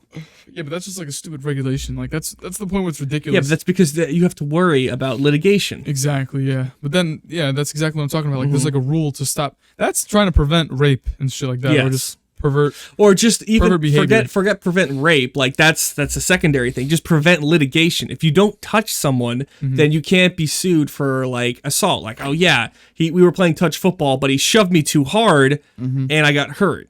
You know, like if you just don't have them touch, then that's not an issue. I know, but then like the point of Boy Scouts is to be out in the wild. It's and getting forget diluted. about. Yeah, it's not that you forget about the rules. It's that you're recharging the side of you that is in the wilderness. You know, it's like natural. It's like you're in your element. Of course, there's rules. We have blood circles. Like we teach kids how to use tools properly. Like you get your totem chip. You learn how to use an axe, a knife, and a saw. You have to have a proper axe yard. Sometimes goggles. Depends what tool you're using. If you have a whittling chip, you have to have your blood circle. They teach you at a very young age. So there's also a lot of responsibility at the same time. That's basically what it is. If you want to rank up, you have to take on responsibility, finish the merit badges. You know, you have to complete a board review. So that way they know that you actually meet the criteria. If you want to be voted into leadership, you have to prove to your peers that you're worthy. You know, if you want a silver buckle, you have to do your best to earn it. And obviously, sometimes there's a whole. You might want to define some of these terms we're using. Like whittle and chip is a certification that you get for showing you can use like you can basically hand whittle tools, some hand powered tools. So exactly. like pocket knife, manual only. Yeah, no electric. Yeah, in the Boy Scouts. Yeah, totem chip, axe, saw. Yeah, so that's the same thing, but now you're putting in the hatchet, axe, bow saw, and then like I said before, a silver buckle was like Scout of the Year, basically. Yeah, at summer camp. Yeah, or someone that exemplifies scouting. Yeah, it was specific to the summer camp we went to. Exactly, it's like leadership. If you demonstrated your ability to lead, delegate, and work well with your peers, then you would earn it. You know. Yeah. Usually, most of the time, it was the senior, but usually the senior was the most worthy of it because they're the oldest. They have the most experience.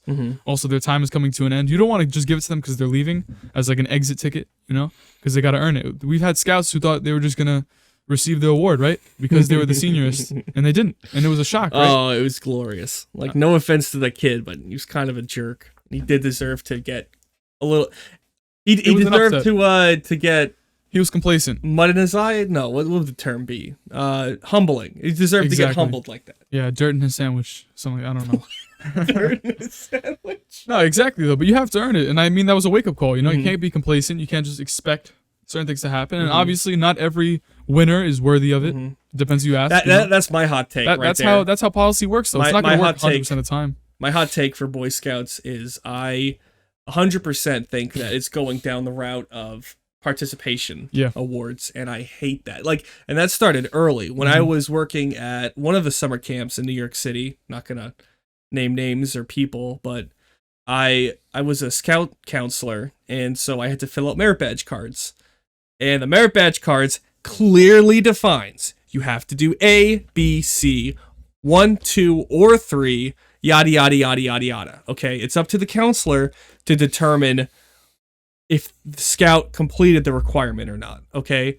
And that's where you start getting into a slippery slope, because then you have people who just sign off. Not only that, but like you have scouts that don't do the work, or we knew scouts whose mothers would do the work for them. Their older brother, they would just copy it. But even like specifically at camp, like I had kids that had ADD, and they blew off going to showing up to the classes. Are you talking about ADD, the attention deficit disorder? Okay. Yeah. What about or ADHD? Like they wouldn't pay attention in class. Like they wouldn't show up to class. They would be hanging out at like the store or like trading post. Yeah. Well, I don't know what they called it at the camp, but gotcha. Yeah. A trading post is basically the store. Yeah. It's the camp store where they sell like.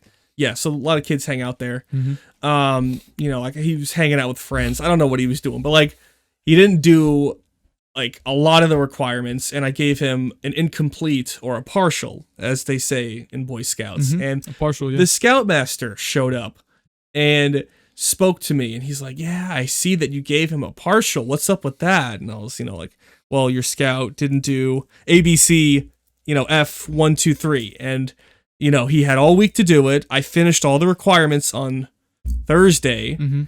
All of Friday was to catch up." And like, this is Sunday now. You're supposed to be leaving today. And you're trying to get me to sign off on his car. He's like, "Yeah, but he's got a disability." Man, like, I hate that so much. Like, especially ADD, because I have undiagnosed ADHD. All right. I went to doctors and people, and they told me like, "Oh, you have it." So I guess it was diagnosed. But like, I was going to say, how do you have undiagnosed? yeah, sorry. Would that be self-diagnosed? I no. With a doctor, it's diagnosed. If it's like a therapist or like a non-doctor, they can't diagnose diseases. So if a therapist tells you you have ADHD and they're not a doctor, it's not a diagnosis. So in your case, a doctor told me I had ADHD. So you're diagnosed. But I didn't feel like I had ADHD. Gotcha. So I did not let that hold me back. I feel like it's a mindset thing almost sometimes. It is. Sometimes. It can be very limiting. I'll say sometimes, because there are kids I've met that it's a serious issue, and that they need it their does, meds. and they do not even meds. They just need a little extra help. They need a little extra push, Absolutely, or they need some kind of structure, or to help them focus. They need, it's reliability. I know what you're saying. And then there's kids that I know 100%. Oh, yeah. They use it as a crutch. They say, "Oh, I have ADHD. Tee hee hee. I can't." And he's got a stupid shit-eating grin on his face, and I know for a fact that that kid is using it as a crutch. And that's what this kid was. A bullshitter, yeah. Yeah, that's what this kid was, all right? And so the Scoutmaster came up to me, and he was just like, "Yeah, just sign off on the card, like he's got problems, he can't do it, blah, blah, blah." And I was like, "Listen, I'm sorry, I can't do that. He didn't do the requirements, And then the Scoutmaster then pulled up the camp director, or way above me, but still in the camp. I don't know if that's the camp director or the camp master or whatever. So some faculty. Like not my direct boss, like my boss's boss's boss. I got you. Like the head honcho of the camp. And he's just like, "Yo, this dude, like, fix him." And, then he came down and he was just like, "Yo, what are you doing? Just give him the thing." And I was like, "All right, you know what? That's pulling rank. You can do it. I don't feel comfortable doing this. You sign off on this card," because it was an Eagle required merit badge. If you You can just move it if you want. well, yeah, I was coming back. Gotcha. If he wants to do it, if he wants to say, "I saw the scout do XYZ, I'm gonna sign off on it," fine. Maybe he did. Maybe he actually did do it. Yeah, that's what I thought. No, you know what's really upsetting about that is because there's kids who also have ADHD, and I mean there's a whole spectrum. You could have ADHD. There's two people who both have it, and they're completely different human beings, Yeah. And there's a kid who really struggles and has that, and doesn't use it as an excuse, but needs more help and doesn't get it. And you have a kid who takes advantage of it, You said you went to public school, right? Exactly, yeah. Okay, so you know what an IEP is? Yeah, my sister has one. Yeah, so I had an IEP. I needed collaborative team teaching. I hung out with the special ed kids. I got the short bus when I was in public school, and I had a paraprofessional for a bit. So I ran the gambit, and I saw like actually messed up kids that like you needed help. You needed meds. You needed specific instructions on how to help them out. And then I saw kids that like, you're just doing this because you want attention or you want help or whatever. But the point I'm trying to make is like, because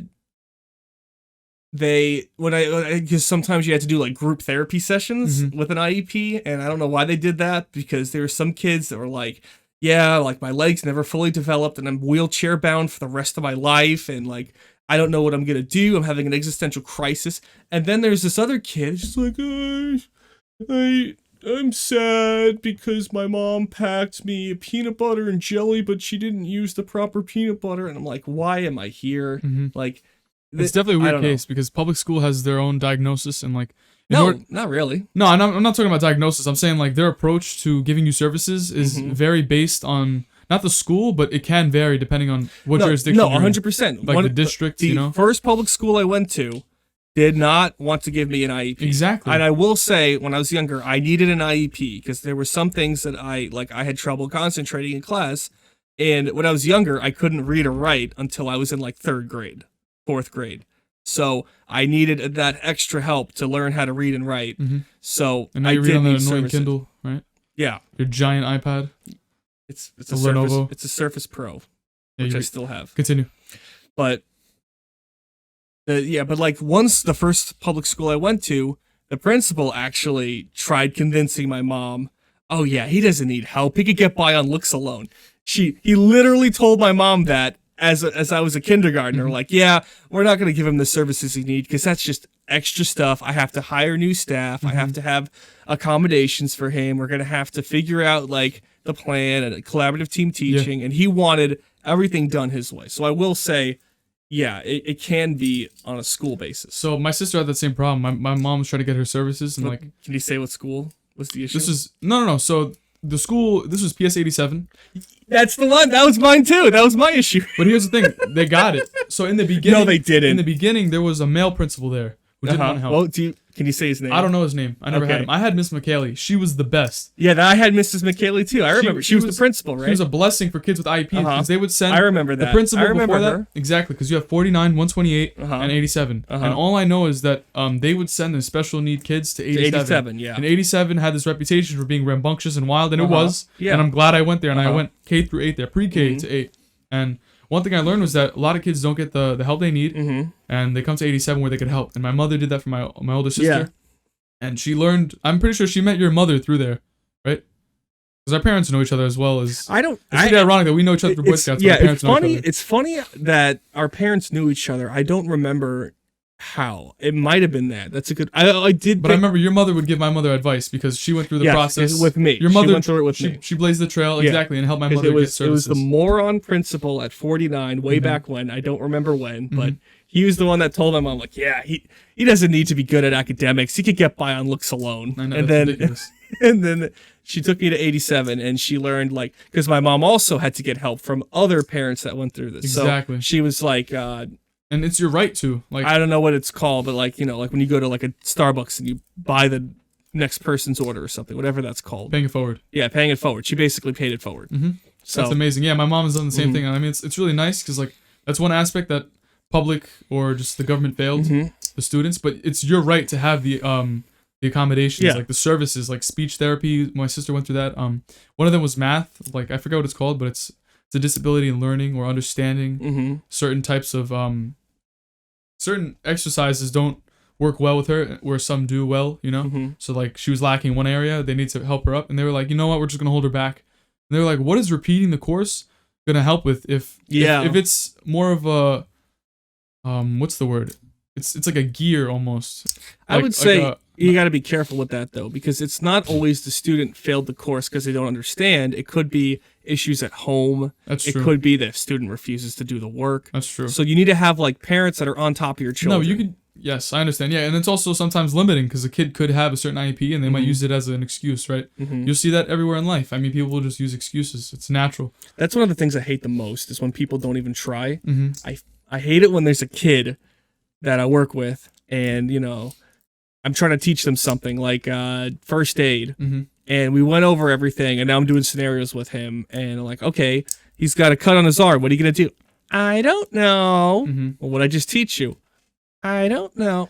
All right, let's think. All right, on the hand, what's wrong with what's the injury? I don't know.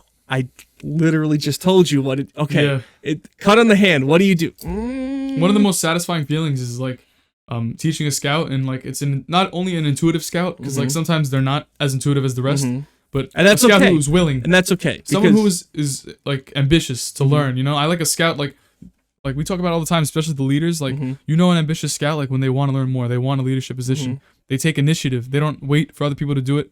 Or if there's a job, because there's like a power ranking in Boy Scouts, like it goes by seniority and your rank. You could like have a younger guy do your task for you if you feel the need, blah blah, because it's justified through whatever. But if there was a kid that just wouldn't ask a second question, just do it, they would go to that kid more. And like in the beginning, it might seem like hazing, like, hey newbie, get my water for me, right? Something like that. Or, well, that's hazing. But it would be like, you're a newbie, go fill up the pitcher for everyone to drink from.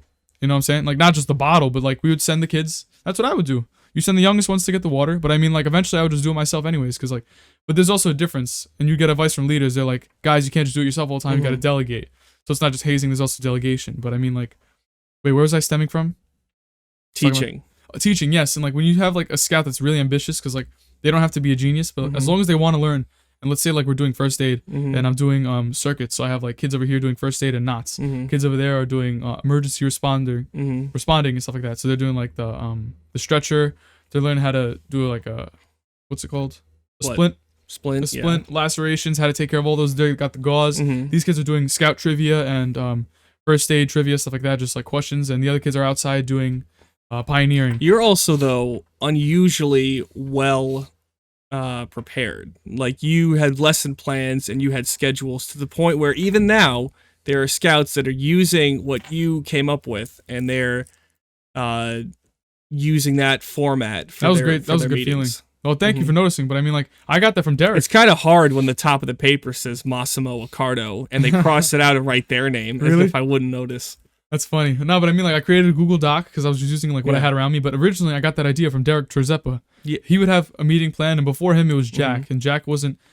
Jack had a different kind of organization style where it was like more laissez-faire. artistic. Exactly. Yeah, just make it up as you go. Yeah. For some Whereas people, it worked. For some people, it definitely worked. Yeah. You know? And that's why Derek is going to do well Because Derek would with plan his college, and because then- he's that kind of a person where Exactly. he's analytical, he's to organized, the T, he's got a methodology that he follows. Exactly. You know, he like his father. X has to go to Y, Y has to go to Z, and you know that's the way.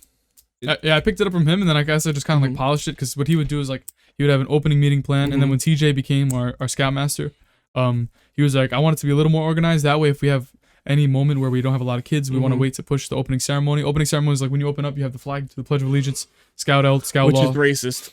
apparently.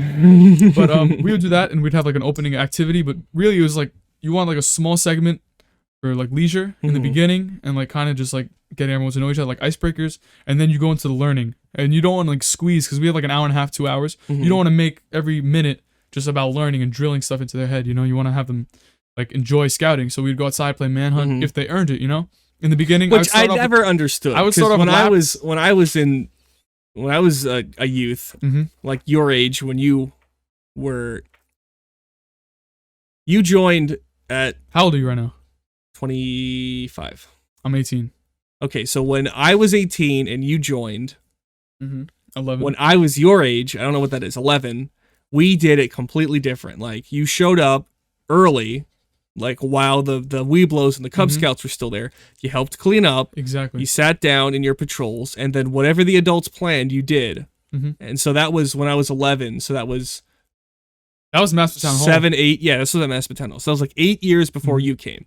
And now you're saying when you first joined, 8 years later, what happened? Kids weren't coming on time, and we tried to find. We made almost a patrol dependency kind of thing. So a point system. So like each patrol would have their patrol leader. It's too loud. I got you. Thank you. And so like, if a kid was late in the patrol, it would be the patrol leader's responsibility to reach out again the next week and talk and pull the kid aside and talk to him about being late and how diligence is also in being timely. You know. Oh shit! It's my phone. Go get it. What song is that? It's from the Lego Movie. That's right. Is that your girlfriend? Or boyfriend? Guys from likes to be.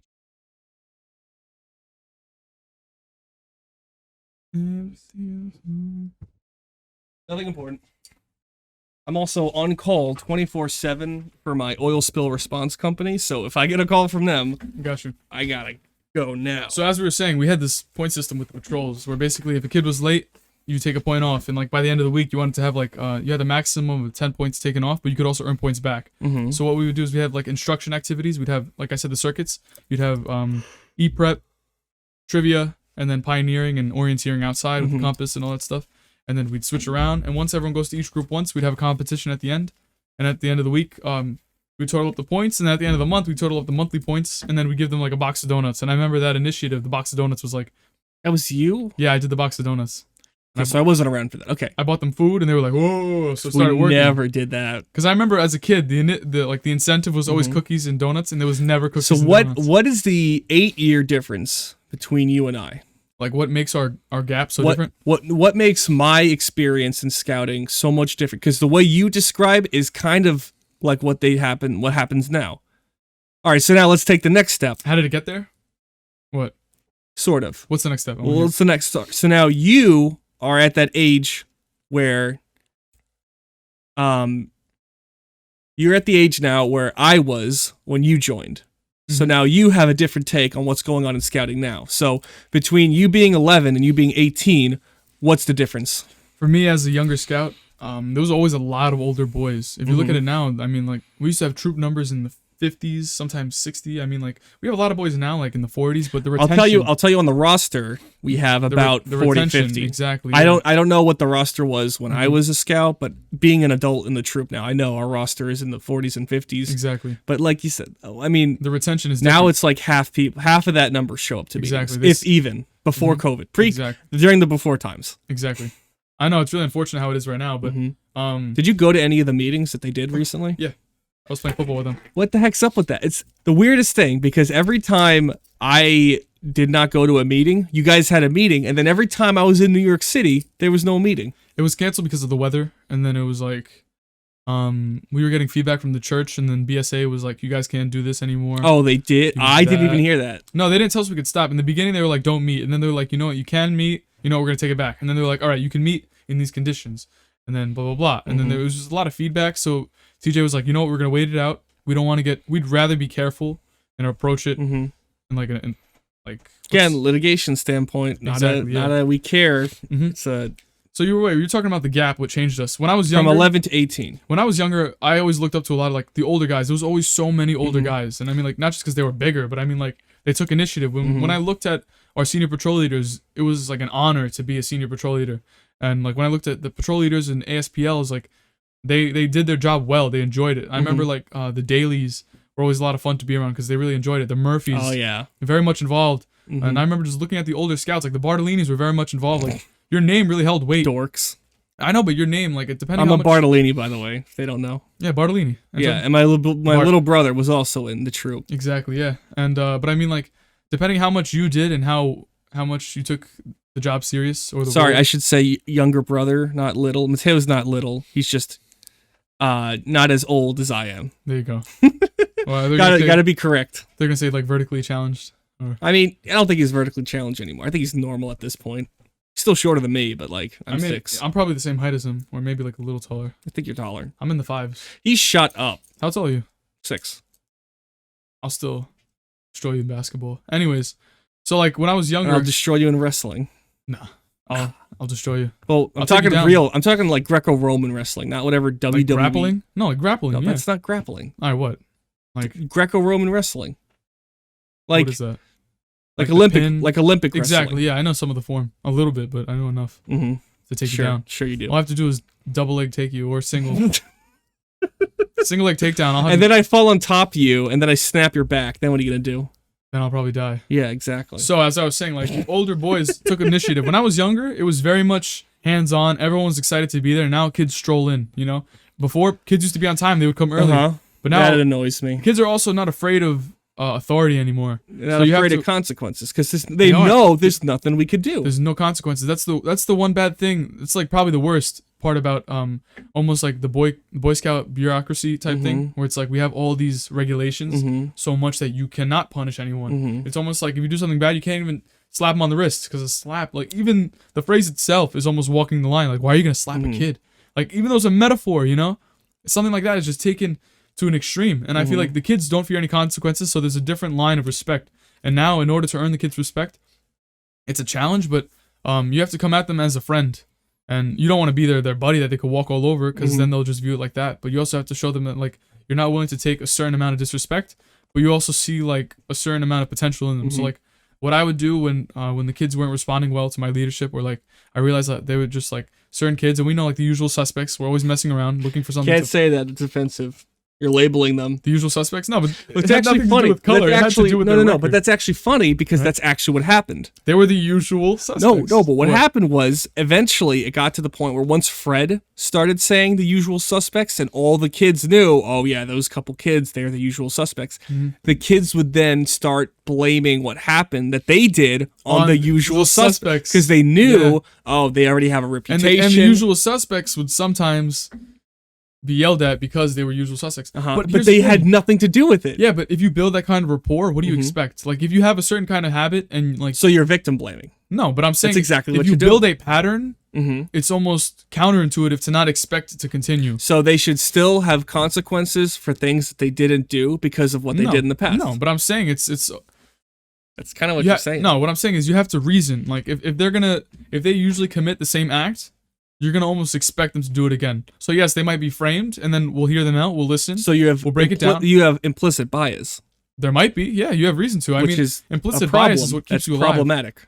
I understand, no, but you're not acting on the implicit bias. What you do is you assess it. So let's just say But you are acting because you're punishing them for what you think no, they I'm did not saying with punish. no proof I'm saying- besides what someone else said. It takes a lot to get to the punishment phase in Boy Scouts because there really is no punishments. Mhm. So what I'm saying is like you would pull them over. Mostly we'd like you'd what's the thing? It's like chastise in private, right?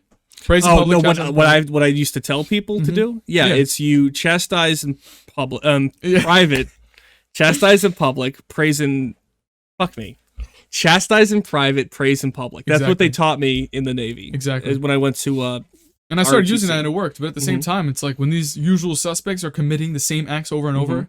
it's pretty intuitive. It's not just assume that they're going to do it Mhm. again, but at least expect it. So when it does happen, you have a certain reason that you can move to. But if it's not them, you can always. Here's the thing: we would always go to witnesses, and I mean, like, it's not like anybody died, right? It's not like anybody did any horrendous acts. I while mean, we were around. someone almost died once. Exactly. Yes, I know. I know. Things happen, but that I still can't believe that Yeah, almost happened. this person was removed. I mean, like, it was dealt with, Mhm. but it was worked out. And I mean, Have you seen them lately? yes. Are they as bad? Yo, I went to. Are they worse? Haven't changed.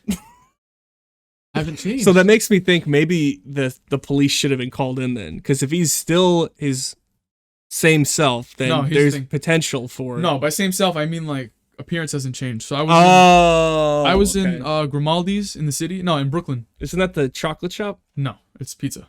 Okay, I was by. what's the chocolate shop then? I don't know. I was in Brooklyn Bridge Park Mhm. and I was getting pizza with my friend, and I walk in and I see the same outfit that he would wear with his mother, and I was like, How long "Oh ago my was this?" God." This was like in August Of this year? this year. So this was like what, Watch- 5? This was watch like hands. 4 or 5 years Mhm. after the incident in question. Yeah, Oh my same God. person. I mean, it was just. Can we indistinguishable. say what happened? Because we're not gonna call him out. You can if you want. You could give vague details on what happened. Yeah, so, basically, a kid wanted to drop a log. From like 2 stories up onto a fellow scout, and it was like a substantial log. Mhm. And But fortunately, nobody was hurt. yeah, This kid was taken care of. He was removed. But yeah. when it's something very serious like that, you're gonna go to witnesses. You're gonna.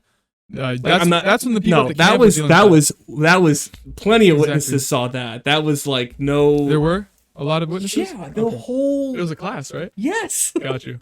That's crazy. it's like 20 people Yeah, there. but that's what I'm saying. There's a difference between that. But listen, the person who did it, was he a usual suspect? Yeah. Yes. Okay, so you see what I'm saying? The usual suspects, there's a reason why some stereotypes hold weight. It's because there's a lot of truth behind them. So when you have something like a usual suspect, it's because they've built that kind of rapport.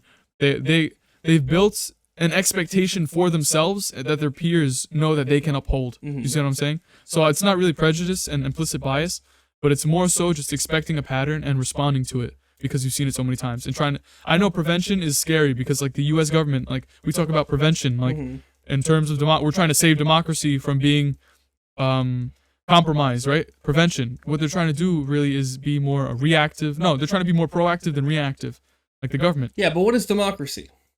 It's where everyone gets a voice, right? Everyone has a choice. And what's the difference between democracy and freedom? Freedom, you get your own choice. Freedom is you do. Are you talking about textbook or realistic? Like realistic Well, freedom. what you're is no saying, what you're freedom saying is kind no of scary. third party. What? Is when you decide that you're going to protect people Exactly. from No, either I'm saying themselves or others. That's the scary part. And what you do is you remove freedom in order to do protection. Exactly, And- like the Information Act, stuff like that. Because Yeah. of 9/11, the government Yeah. decided that we're no longer safe in our own hands, and that they have to take the step to expect certain things. And what happens when you expect certain people is you have stereotypes. So Yeah. there's a negative side to it, right? It's because now you're framing people for something they didn't do. But the people who did it should definitely be held responsible, you know, with the rightful, whatever compensation, or I don't know what the word is, but like whatever they earned. You know what I'm saying? Their punishment. Yeah. But at the same time, I like, because this is a very slippery slope, is when you talk about freedom, personal freedoms and liberties, because especially now social with freedoms, COVID, written freedoms. you know, with people being anti-maskers and screaming like. What's your view on that? I mean, is it abridging your freedom? Yes. Is it for a purpose that's morally sound? Yeah. Well, I'm gonna put it this way. If the way I see it is, if you think that you shouldn't wear a mask, or that COVID is fake, or that this is all a scam by the government to do something or other, I have seen the refrigerated trucks parked outside hospitals filled with the corpses of the people that were taken by COVID. Were you volunteering at the time when they were lifting? I started driving an ambulance during COVID. So that's when the numbers were just like sky high. Insane. There were 5 refrigerated trucks parked outside our local hospital, all filled with COVID victims that died. All right, like I heard the sounds of the patients as they were literally drowning in their own fluids, because that's what happens with COVID. It's like your lungs. And we did everything we can to help these people, but we didn't know how to help them. And we actually, in some cases, we didn't help people because we put them on ventilators, which caused them to die faster, you know, because we thought we were helping, but we weren't. And, you know, why did it cause them to die faster? I don't remember the exact science behind it, but basically is when you get people to stop, because basically a ventilator does the breathing for you. It's like to try to not get too much into the science, is it's a positive. I don't want to say this wrong, but basically it does the breathing for you. It pushes air into your lungs and takes the air out, so you're not doing anything on your own to breathe. And there was evidence and science to show that when you did that with a COVID patient, they got weaker and weaker, and they got sicker and sicker from it, and they died faster. And I don't know for certain whether if you didn't use a ventilator, they would have lived longer or they would have lived, but there is evidence to show that people... It's conducive to more... And they got sicker, feedback. Or they were in more pain because of it. So... Got you. Yeah. So as you were saying, though, continuing like with the... You know, the bodies. So like... It was really bad, and like there's tons of good articles that people wrote on it where, you know, people couldn't go to sleep at night and they were second guessing themselves, and the burnout rate was so high. I don't remember the exact number, but one of the articles that stands out to me was at one point NYPD, which wasn't even doing patient care, they were just on the streets doing their job. I think they were high 30s were out of work. So a full third of NYPD wasn't on the streets, wasn't doing their jobs because they were sick. Like, that's how bad. At one point, it was really bad. The call volume was like 5,000 calls a day, which is insane. On a good day, it's like 1,000, maybe 2,000 calls. The last time we had that many calls was 9/11, and that was the number of calls we were having like every day. It was 5,000. That's crazy. Yeah. Yeah, but I mean, like, my uncle, and I have an aunt, I know several people that I'm related to that had it, and they were telling me, like, they'd call the hospital, they'd call the emergency units because, like, they couldn't breathe, stuff like that, but, like, they were like, the hospital told them, only come in if it's an extreme, you know? Yeah. Otherwise, deal with it at home because that's the smartest way to do it. Yeah. We're filled to capacity. Because, like, not, you're going to contract it in the hospital, you know? Yes, and that's what happened to my first boss when I worked. My first job was... and it was really bad. He had like some kind of medical emergency. I don't remember if it was like an embolism, which is like a blood clot almost, or he's something like that where he needed immediate surgery to live. And so he ended up in the hospital in like March, and he contracted it in the hospital. Yes, because he was there for like weeks, and then in April he got infected with it, and then he was like really close to dying because he's also an old dude. Like, he's still alive, healthy? Yes, he's still alive. I've seen him since then. He's doing good. He's retired because the business fell apart. So this was like what, private? Yeah, this was my first job. It was like an engineering firm. Gotcha. Like, he was talking to me. He's like, yeah, it's kind of still around, but like there's no office, there's no steady work. It's unfortunate though. 'Cause yeah. a lot of people are losing. You know, you put a lot of time into it. I understand a lot of people put money, but like when you invest your livelihood, Yeah. you know, and your thoughts and Like he sequestered me, so like it was. What does that mean? So basically, Mentor? What? Mentor? No, he. I don't even know if sequester is the right word, but basically, we didn't have any work, and he put me from full-time salaried to part-time hourly, and then he didn't give me any work. So he was like keeping me on the books for if we did have jobs, but I wasn't getting paid because there were no jobs. So I think that's sequestered. I got you.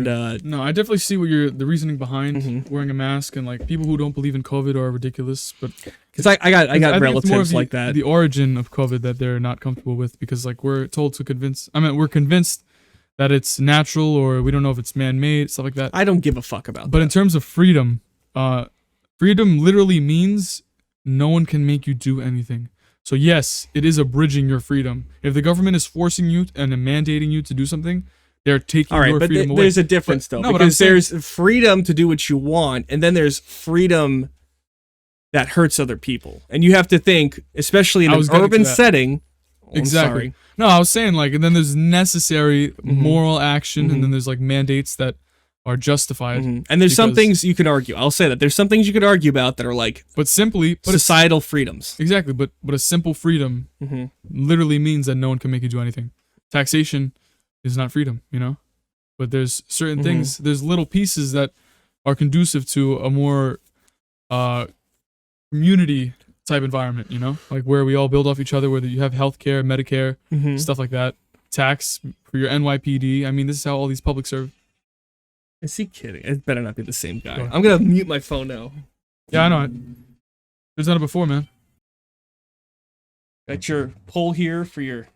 Yes, exactly. I practiced at night. It's hard though, because like you see, it has a little. It's a pretty thick pole. Thank you. I don't think that would be the right pole to do your. You know what it is? It's kind of rigid around the corners, because most poles. It's ribbed for your pleasure. Exactly. Or ridged rather for your pleasure. For me, it's more about the grit and the grind about it. You know. It makes my thighs more. What is it? Tender. You know. When I slide on that thing. It's also kind of short. I think most poles are like. I mean, this is an old house. This is built in the 1940s. This 50s. is your. I mean, your basement's more furnished, but this is basically what my parents' basement looks like. Exactly. We got this random pole. I hate poles. I have like 6. I could have 3 pool tables down here, but the poles are put in the middle of the basement. It's so annoying, bro. It's ridiculous. But I mean, it's the way it is, you know. I mean, I like the house. I'm not gonna lie. Oh, I love it. I like most of the houses around here. Bro, I feel like I've definitely customized my basement to a point where it's like, I got the bus what do you mean stops your on basement? It's my basement, you know, it's my room. Do you pay? This is my pad. You rent? No. So then it's not yours, it's your parents'. It is. No, it definitely is. I'm not gonna deny that, but privileged. I didn't earn it, but don't you want that privilege? White privilege. Well, I mean, not necessarily white, middle class privilege. Yeah, but don't you? Here's the thing. That's like something we talk about in my English class. It's like back in my day, you had to. You want privilege though. Like you earn most privileges. Like I didn't earn it. I understand that. I know what work ethic is, but at the same time, my family came to America as very low class citizens. You know. Like, who's your family?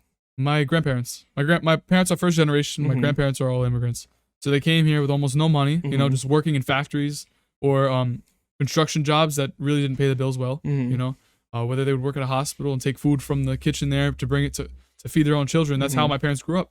So now I'm in a household. My parents worked their way to the middle class and are moving their way up, you know, so that their kids can enjoy the privilege of a warm home with assets and stuff like this that I definitely appreciate. You know? I mean, how many people have their own built-in pole in their basement? Exactly. Not many. Yeah. Not many. No, but I think a lot of people like in this world, they think privilege is a bad thing.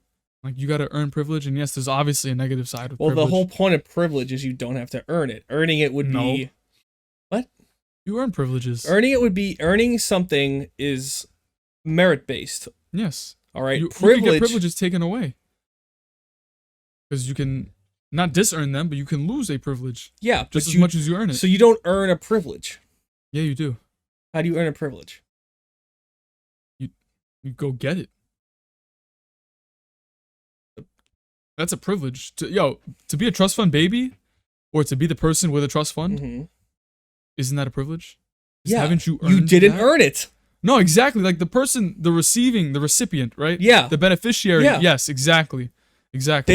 They have privilege. Okay, Yeah. but the person who earns the privilege, Uh-huh. let's say me going it's not outside. a privilege then. It's like the No, fruits let's of say your labor. let's say or a whatever. license, a driver's license, Uh-huh. to me is a privilege. It's not a privilege. It's a right. You have a right to use a car. But I Because, earned it. I passed the test. Yes, you earned it. I am a conscious driver who All right. hasn't died yet on the road. I think we are confusing words here. You're Exactly. saying earn, which is not the same as privilege. Earning is a right. But I was raised to Like I have the right to operate heavy here's the thing. machinery as a merchant mariner, as an engineer. a right I don't, you have the earn. privilege. You can't earn a right. Yes, you do. Rights are universal.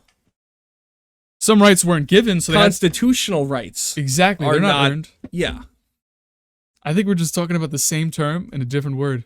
I don't like your use of the word privilege. Because I'll say that. growing up, my parents taught me that privilege was something you earn. So let's say I wanted to go up the block, and my parents said be home by 6:30 before the sun goes down. I had to be home before 6:30, and if I wasn't, I lost the privilege. So the next day, the whole week, I couldn't go up the block. I couldn't go to my friend's house and play outside. I lost my privilege. A privilege is something. It's a good thing. A privilege in my mind was always a positive. So it's like I think we need a new word then. I know, because privilege is attached to white privilege, and there's definitely ignorance with privilege, because most people that receive privileges don't earn them, and I definitely understand that. But you could also be conscious, like I have a privilege to live in this house, to have bought that camera that I earned, because I got a job that I earned and I worked hard for. I got these mics that I earned. I got a table that I didn't earn, thankfully, but my mom gave it to me, and I'm very thankful. Thankfully, this is a decent table. And I put it to good use, And I'm trying to use my privilege, I guess, to the best of my abilities. I feel like people try to like shame you for having privilege, or it's like people hate people who are doing well for themselves. And I'm not saying I'm doing well for myself. I'm just saying like You're doing well for yourself for 18. I mean, yeah, but like here's the thing, like you try to be diligent with school, but I'm talking about more of like moving up in the world. It's like I feel like the higher you go, more people place they attribute successes to things that are negative. And they're definitely I gotta say though that maybe not working retail, but I gotta say doing a job that takes you out of your comfort zone and into other areas, like Hell yeah. working in EMS, is humbling. Hell yeah. Because I've been to homeless shelters, I've been to low class areas, I've been into housing projects that I would otherwise never be in. I had no reason to be there, but because I was on an ambulance and I was doing a call, you get to see how other people live, and Exactly. And you appreciate what you have. exactly, and you realize your privileges, like the fact that you have a heated Exactly, yeah. basement that you can do these things. A heated basement. I have a roof over. I have food every day on the table. Whether or not someone makes it for me, but it's in the fridge. It's like I have access to things that a lot of kids don't. Yeah, I'm grateful for it. I try to make myself. and that's not a right.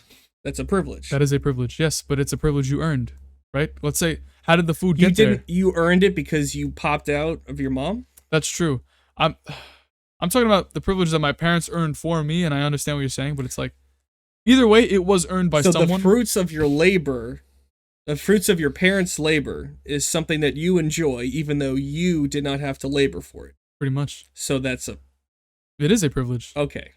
See, here's the thing. Like, it could sound incredibly ignorant for me to agree with that, but that's literally what it is. Because I want my kids to not have to worry about, like, I feel like nowadays people want more suffering. It's because it helps a point of view. I don't think that. What do you mean? I don't think that, because I think I know the type of people you're talking about. Exactly. They don't want more suffering. They want equality. Then you're talking about a different subject. No. There's equality, there's equity, and there's merit. Okay, I like this. I like where you're going. All with right. this. Okay, let me hear it.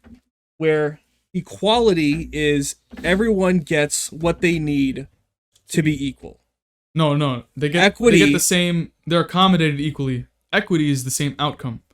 I don't agree with equity. I don't think you can force an outcome to be equal. I think you can give people the vices. I think you can help them, but I think at the end of the day, it's an individual incentive. I think it's the intellectual So you independent. think everyone should get the same aid, the same assistance? No, because then that walks the line of certain policies that we have in America that don't, like, let's say the SHSAT that De Blasio took down, and that gets you into What's specialized. the SHSAT? You get into specialized high schools by taking that. So let's say your brother goes to Bard. SHSAT? SHSAT. What's SH? Specialized high school. standardized assessment test. Okay, because so the SATs are for colleges, but now SHSAT is like a pre-SAT. I mean, they kind of did that when I was around, except these high No, schools, they like still the do. specialized high schools, had their own test that you had to take. Exactly. No, but this is what I'm saying. So So, like, so he tried standardizing it, so all of the specialized schools had the same test. no, they already do. Here's the thing: the demographic wasn't matching. So he took the demographic of students or race in New York City, and it was like 10% Asian, 60% Hispanic, and the rest white. Or maybe it was black and Hispanic, a really large percentage, and then let's say like 20-30% was white. This is in New York City, because New York City is very diverse, and you can't just attribute it to Hispanic and black or white or Asian because Are you sure there's so many different countries. 60% Hispanic? I'm talking about like in public schooling. So they took the kids. They're talking about the kids, right? Okay. So what they do is they had the kids, and they compared the public schools where it doesn't cost anything to enter. There really is no merit involved. You just go because you're local, right? That should be That's all your zone public high school. schools. Exactly. No.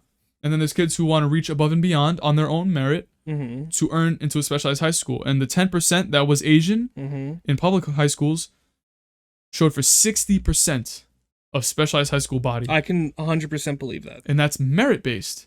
And what de Blasio did, he said this is a demographic disparity. It is. No, it's not. That's merit.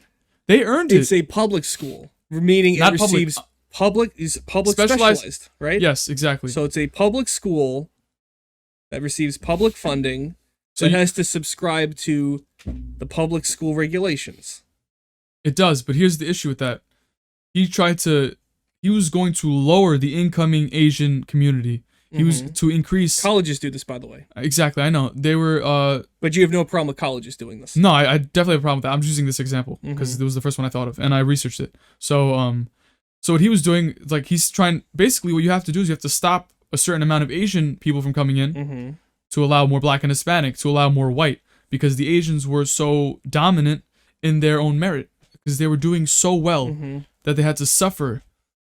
Not exactly the word. That might not be the right word. They're not suffering. But They're being I know what you mean. I'm trying to. it's almost like a punishment, right, for doing so it's well. It's not a punishment. But here's the thing: It's, like they do this with colleges. Like there's certain colleges that have a really high Jewish population or really high Chinese population, and what they do is they stop that group from coming in. So now a kid who would have had a seat there because he earned it, because he had the grades, he had the work ethic and the merit, he can't get it now because they're bringing in someone else from another group just so that the number is represented, because they're afraid of being posed as a racist university. This also happens in the workforce. It does. It does. I know for a fact that there were jobs that I did not get because I was a white male and not, anything else. And there's certain people who aren't hired because they're Hispanic male, because let's say the this person is running, let's say like a pizza shop, right? And he knows that they can't handle another employee, or he sees that coronavirus is coming, so he has to let people go. But because of the circumstance, you can't fire someone just because, like, someone can use their race to come at this shop owner. So let's say the shop owner is a white male. It's capitalism. He's earning his wage. He pays his people what he wants to pay them. It's his choice, right? There's obviously a legal limit to what you can or cannot pay. There's a minimum wage, right? But he's paying them. Certain times, if you lay off a man or a woman, they can use their color to combat it, Yes, into a civil lawsuit. Exactly. All right. And so do you know how civil lawsuits work? Explain it. There are two systems right now in the United States. There is civil and criminal courts. All right. Criminal courts, in order to be convicted, requires something called beyond a reasonable doubt for conviction. For civil courts, it is the preponderance of evidence, or at least more than half of the evidence points towards one person having Prejudice. or just more, the evidence points to one person being more right than the other. Okay. So in order for, like, I understand what you're saying, and it is an issue, but for civil courts, in order to sue someone for, like, discrimination, you need to have preponderance of the evidence. I see what you're saying. You need to have, so this person would have to prove That is due to that race. they were yes. So how would they do that? I'm not exactly sure on this topic, but I was introduced to an example when I was in AP Gov that it just boggled my mind. And obviously, this doesn't happen all the time. And I'm not saying every person of color is going to be held to a certain prejudice, or they're going to be treated a certain way just because of their color, or that they would use that outlet because they were fired. Like, it really has to do with the individual more than it does a whole group. But There's definitely been cases like that, or I could give you an example that I am a little more familiar with. It was a Supreme Court case where they didn't want to. It was a baker shop, and they didn't want to make a cake. The gay thing. They didn't want to make a cake. I heard this because they were Christian. They didn't want to make a cake for a gay couple, so they said, you know what? We're not going to. It's our choice whether we serve you or not, whether we take your money and give you our product, right? So we are going to have to decline, and that's that. And what was the outcome of the case? The outcome was ambiguous, and I'm pretty sure they didn't make the cake, but they did get some kind of prejudice, like, I don't know if it was a fine or maybe they left them alone. I'm not sure. I forgot the outcome, but basically the issue was. So your example is something that you don't understand fully. I mean, it still doesn't make sense because the answer itself, it's objective, subjective. Depending on who you ask, it's right and it's wrong. I mean, Supreme Court cases decided by human beings. Like, just because they've definitely earned their ethos, right? They have these credibility that you can respect, but at the end of the day, they're just another human being with a different opinion. There's a lot of bias that goes through these decisions. But basically, if you have a shop and you say, I don't want to sell to you, that should be your right to not want to sell to someone. But at the same time, you also don't want to create a precedence, right, of discrimination, because that's what you had. Jim Crow, right? Segregation. They said, we don't want to sell to you because of our opinions on this. So there's like a balance, but when it's not regulated, it could go both ways crazily, you know? Because back then it was like, you can't drink our water, you can't sit at our bar, you can't step on our bus, you know, because it was white only. So is that Christian only? Is it straight only? All those things that you just mentioned, though, the bus, the water fountain, the bathrooms, those are all public works. Those are all public services. Yes, that's true. So that's a good point. And that's basically what the Supreme Court had a difficult time deciding was public entity versus private. Exactly. How can we regulate a private entity that has the freedom to choose who their clientele is? Because you could say no shoes, no shirt, no service. That is completely legal because that is a health and safety kind of thing. So you could be, sick or whatever, or you could have some kind of disease and you're spreading that inside the shop because you don't have the proper attire. That's the same reason why they can require you wear masks indoors, because it's a public safety thing. Discriminating someone based on their beliefs or orientation, yes, which is belief, orientation. I guess in this I'm case, saying or orientation. Well, any like sex, age, all that is illegal for public works. For a private business, and this is the hard part. This is where you have to kind of figure out. Because where do you draw the line? Like, where do you get to uphold your own opinion? Because the easy thing to say is you can't. The easy thing that you can say is that you have to serve everyone, and it doesn't matter what they want or what they believe in or what they say. And where have we seen that in history, where the government says, you will do this because we say so? We've seen it in fascist Italy, fascist Germany. We've seen it in communist Russia, right? I mean, you see it all over the world.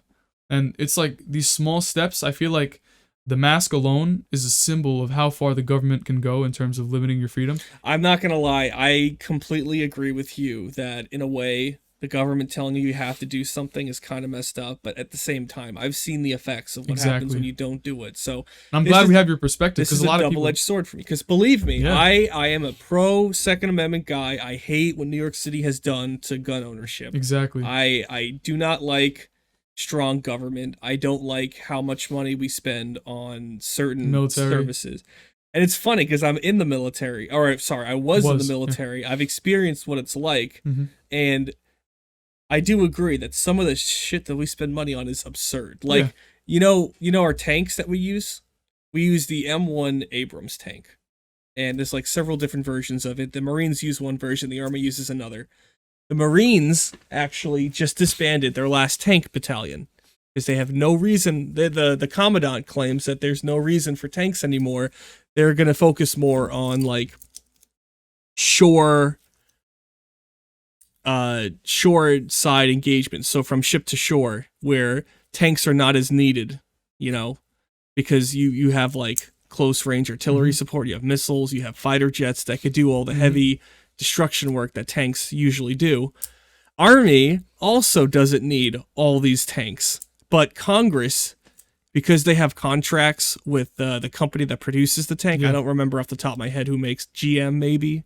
There's a bunch. It's a collaboration of multiple companies, but basically the government has been lobbied successfully by all these companies to produce a surplus of tanks. Lobbying is scary, man. To the point where we have tank depots in the desert where these tanks are just rotting away in the heat. Brand new tanks, never been driven before, never going to be used, and we can't sell them overseas because the tech and the stuff that's used in them is like top secret. Like the armor is made out of uranium, depleted uranium. It's so dense, and we don't sell that to like Saudi Arabia. We don't give that to Iraq. We don't give that to our allies because that is like top of the line type stuff that they could like reverse engineer, or they could even use like some of the material as a dirty bomb because it's depleted uranium, so it still has a bit of radiation in it. How would you make one of those bombs? I know you don't know the full process. What do you mean? You said you can make a bomb out of the metal? A dirty bomb. A dirty bomb. Yeah. Okay. So all a dirty bomb is like you take radioactive material, you put it in the bomb, and you design it in such a way that it spreads that radiation over an area. Would you use atoms? Are you talking about like a kind of like atomic?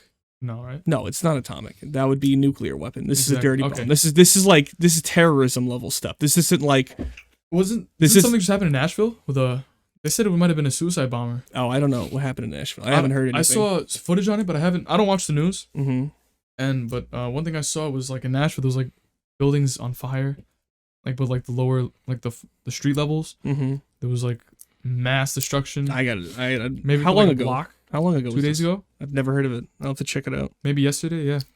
Unfortunate, but I know what you're saying about like that kind of I stuff. feel like I would have heard about that if it was that bad. One of the things you're talking about, but like, basically, it would be something like that. It would be a suicide bombing, but the person had like something in them that was radioactive, and it was the explosion caused it to spread. Yeah. And now the area is irradiated, and people can get radiation sickness from it, and now you have to call in like hazmat teams, and it's a whole big process. One thing that I suggest though, and I know what you're saying though, like, but yeah, going back to what you said, we have these things that the government spends money on that we have no intention of using. So we have to regulate them. The Army actually told Congress, we do not want these tanks anymore. Stop giving us the tanks.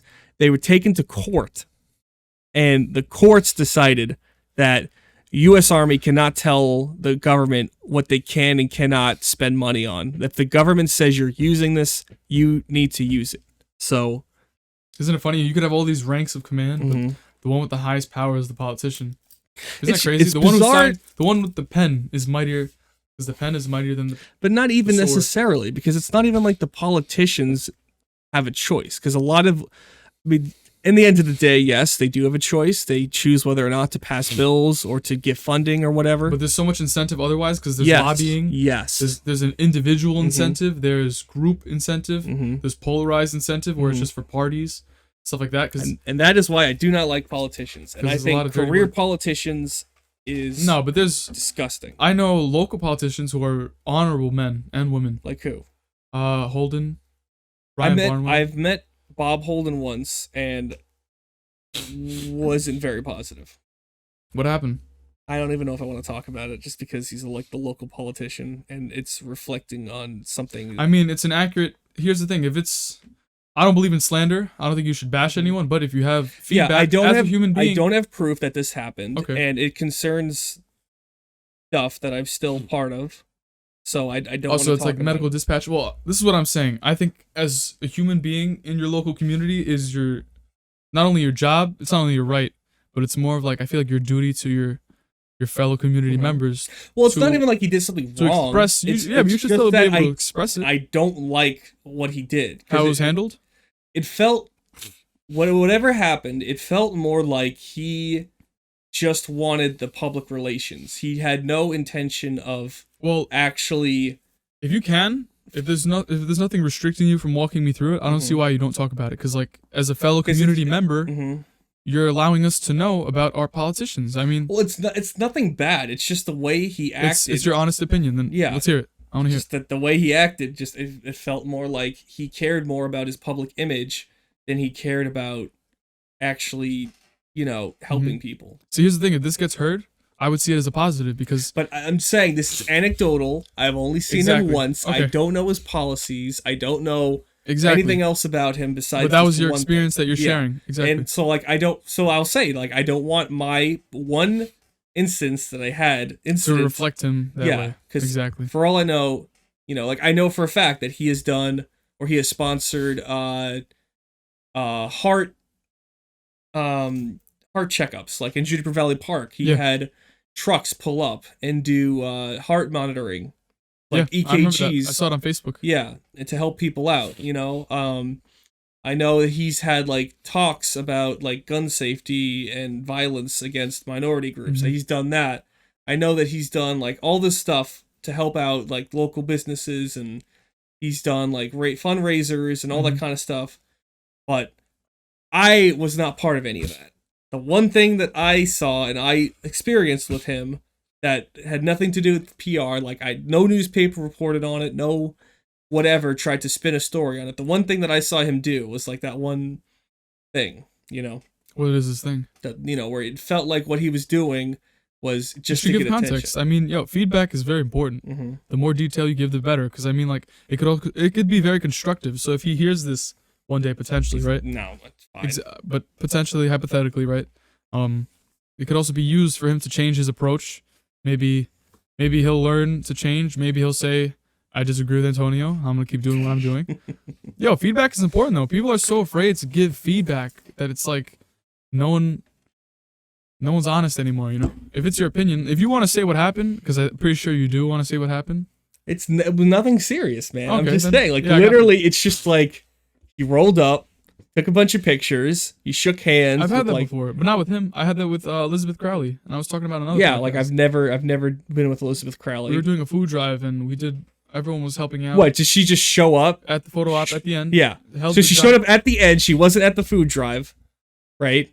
She only showed up at the end. She shook hands. She took pictures to make it look like she did the food drive, and then she walked away. Yeah. That's the same exact thing with Bob Holden. But did she sponsor the food drive? Exactly. So she put money into it happening. She might have been the pen that signed off on it. She might have been the person that got a donor to give. So maybe it didn't come from her. Maybe it was her relation. But here's the thing. It's like, this is our view as a pawn. We're looking at someone of higher stature, It's like, maybe publicly stature, maybe not socially, but you know what I'm talking about, right? Like, Yeah. So my view of her might have been distorted. Maybe I only saw her at the end. Maybe she was actually on her knees with us, moving all the stuff, like crawling on the floor. I forgot what we were doing, but like we were in Atlas Mall, and it was hectic. It was like clothes and canned goods. I'm pretty sure it was like everyone was everywhere. If you were stacking boxes, people were up on ladders. I forget what we were doing, but like everyone was helping a hand, giving a hand, mothers, children, stuff like that. And at the end, we saw her, and my mother was upset. I was upset. I mean, like maybe my mother wanted me to be more upset, so that's why I felt that way. That's also another influence. Yeah, so it's what every politician does, and this is what I'm trying to say. But they're also very important with getting it done, because if they weren't there, it probably would have never started. There's a lot of possibly. We don't know. Likely no. Maybe I feel like out of all likeliness, their influence carried the most weight. So you have to give them their credit. Yeah. Without destroying their name, but at the same time, there are politicians who just sit in their seat and wait for re-election. Like you see it in Congress. Like if there's a term limit, for a president, especially like senators. If there's a term limit, is there a term limit for governors and mayors? I forget. Governors, it's based on the state. We in New York have a limit. That's why I think every government role should have a limit, because what you have is you have power that is unchecked. I understand. And you could absolutely go fuck yourself if you think that the 300 plus million people we have in the United States, someone's not going to take a senator spot. All right. Oh, but they're in power and they know how things work and they can get things done. Yeah, and they also, companies know how to lobby and get them in their pocket and have things done in their way. Lobbying is, I'm telling you, bro, it's a different game. I learned about it in high school, my senior year. It's disgusting. It's filthy. Dude, it is like, it's sharking. Like, it's politics to the max. Like, people don't understand that politics is not the puppet you see. It's like, the people holding the strings. Like red meat. I don't remember. I don't want to do any, again, no slander or nothing, but like my brother showed me a documentary once called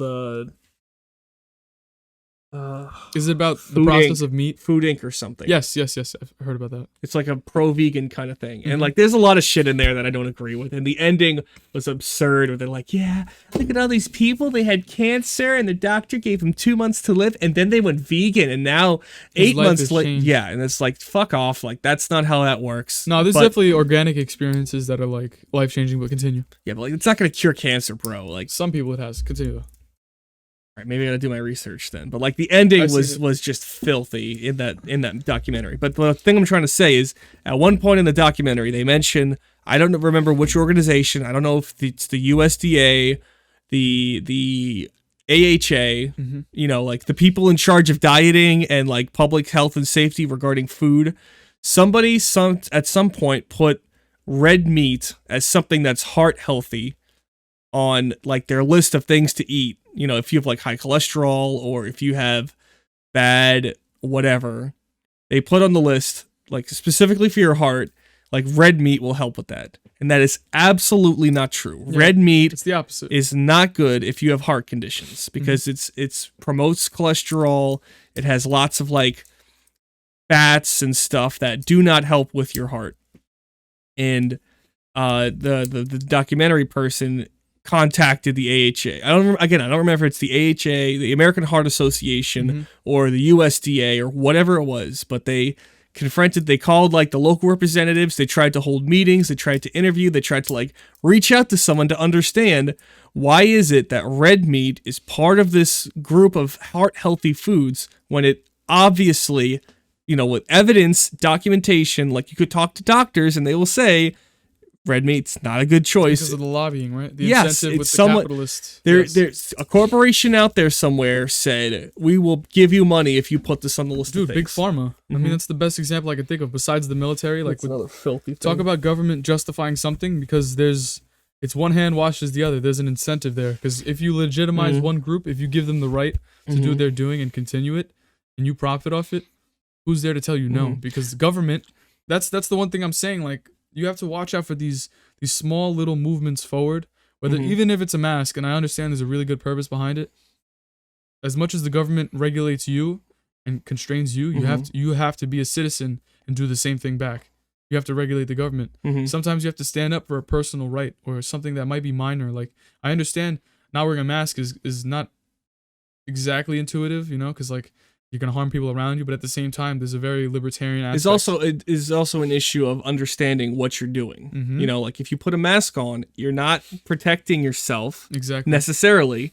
You're not preventing other people from getting sick necessarily. But also you are reducing the chances of infecting someone else if you are infected with like the cloth masks. Exactly. But I'm gonna play devil's advocate. At the same time, someone wearing a mask who is not educated on why they are wearing a mask is subscribing to a policy because they are told to, simply because they are in fear, they have no knowledge, or because they're just a sheep, you know? But they have ample opportunity, especially in this day and age. No, exactly. But they You know? don't. They don't. And I don't get that. The more well-equipped someone is, I feel like, they are less to take advantage of it. And you heard the phrase before. It's I like, also hate spread of misinformation. My favorite is when these morons are like, it keeps the CO2 in your body. All right, like or like 5G.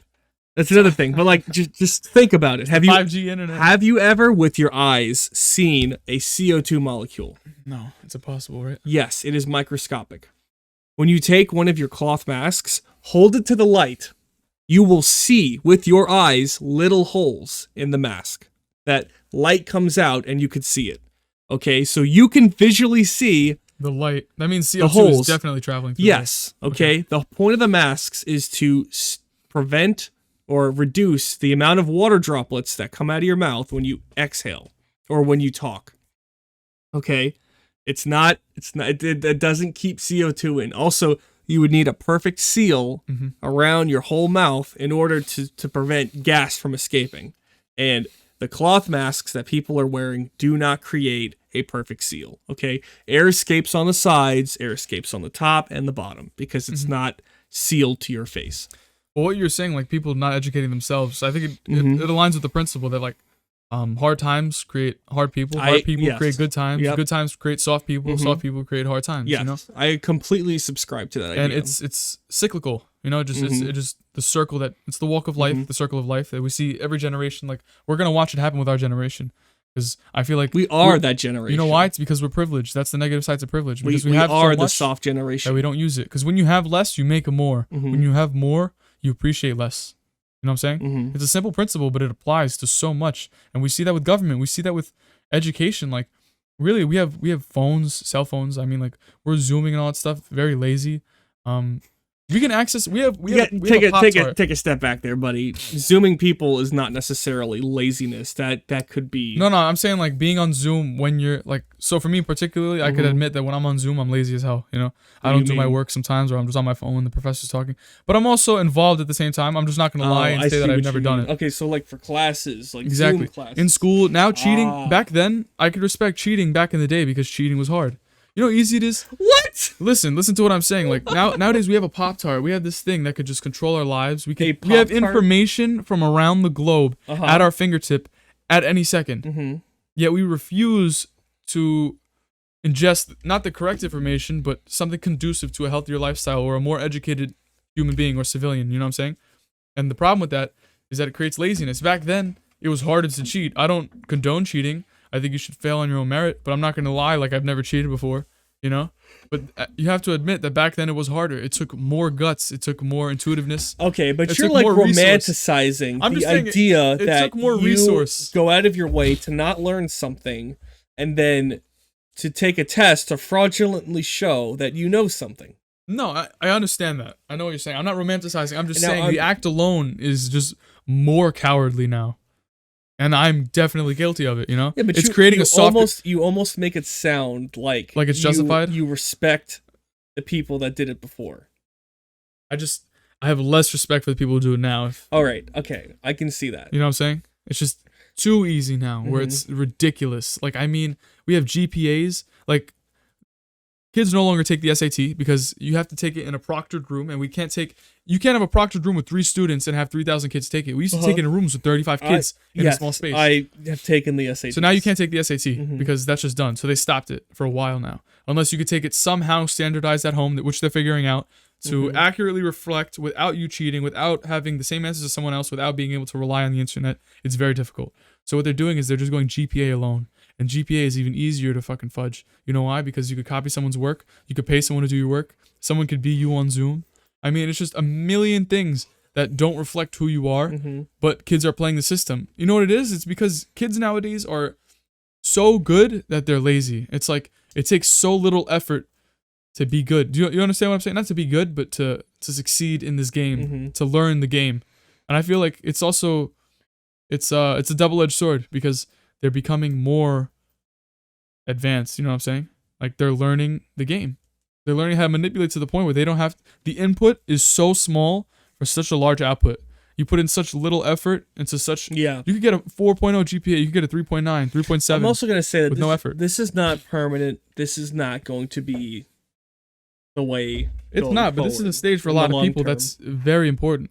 And it could definitely I mean every stage of life is important, and yes, I don't think I for one am very empathetic to students now. Why? I feel like it's easier for students.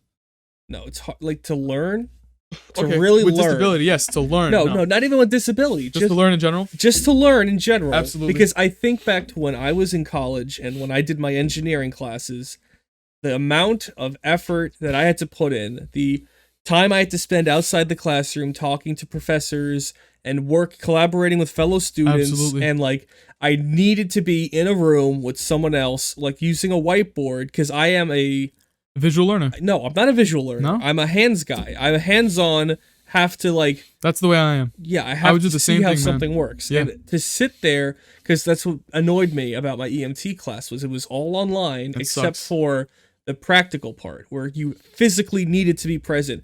Like, I had a very difficult time learning, you know, like these things on the during like the Zoom calls.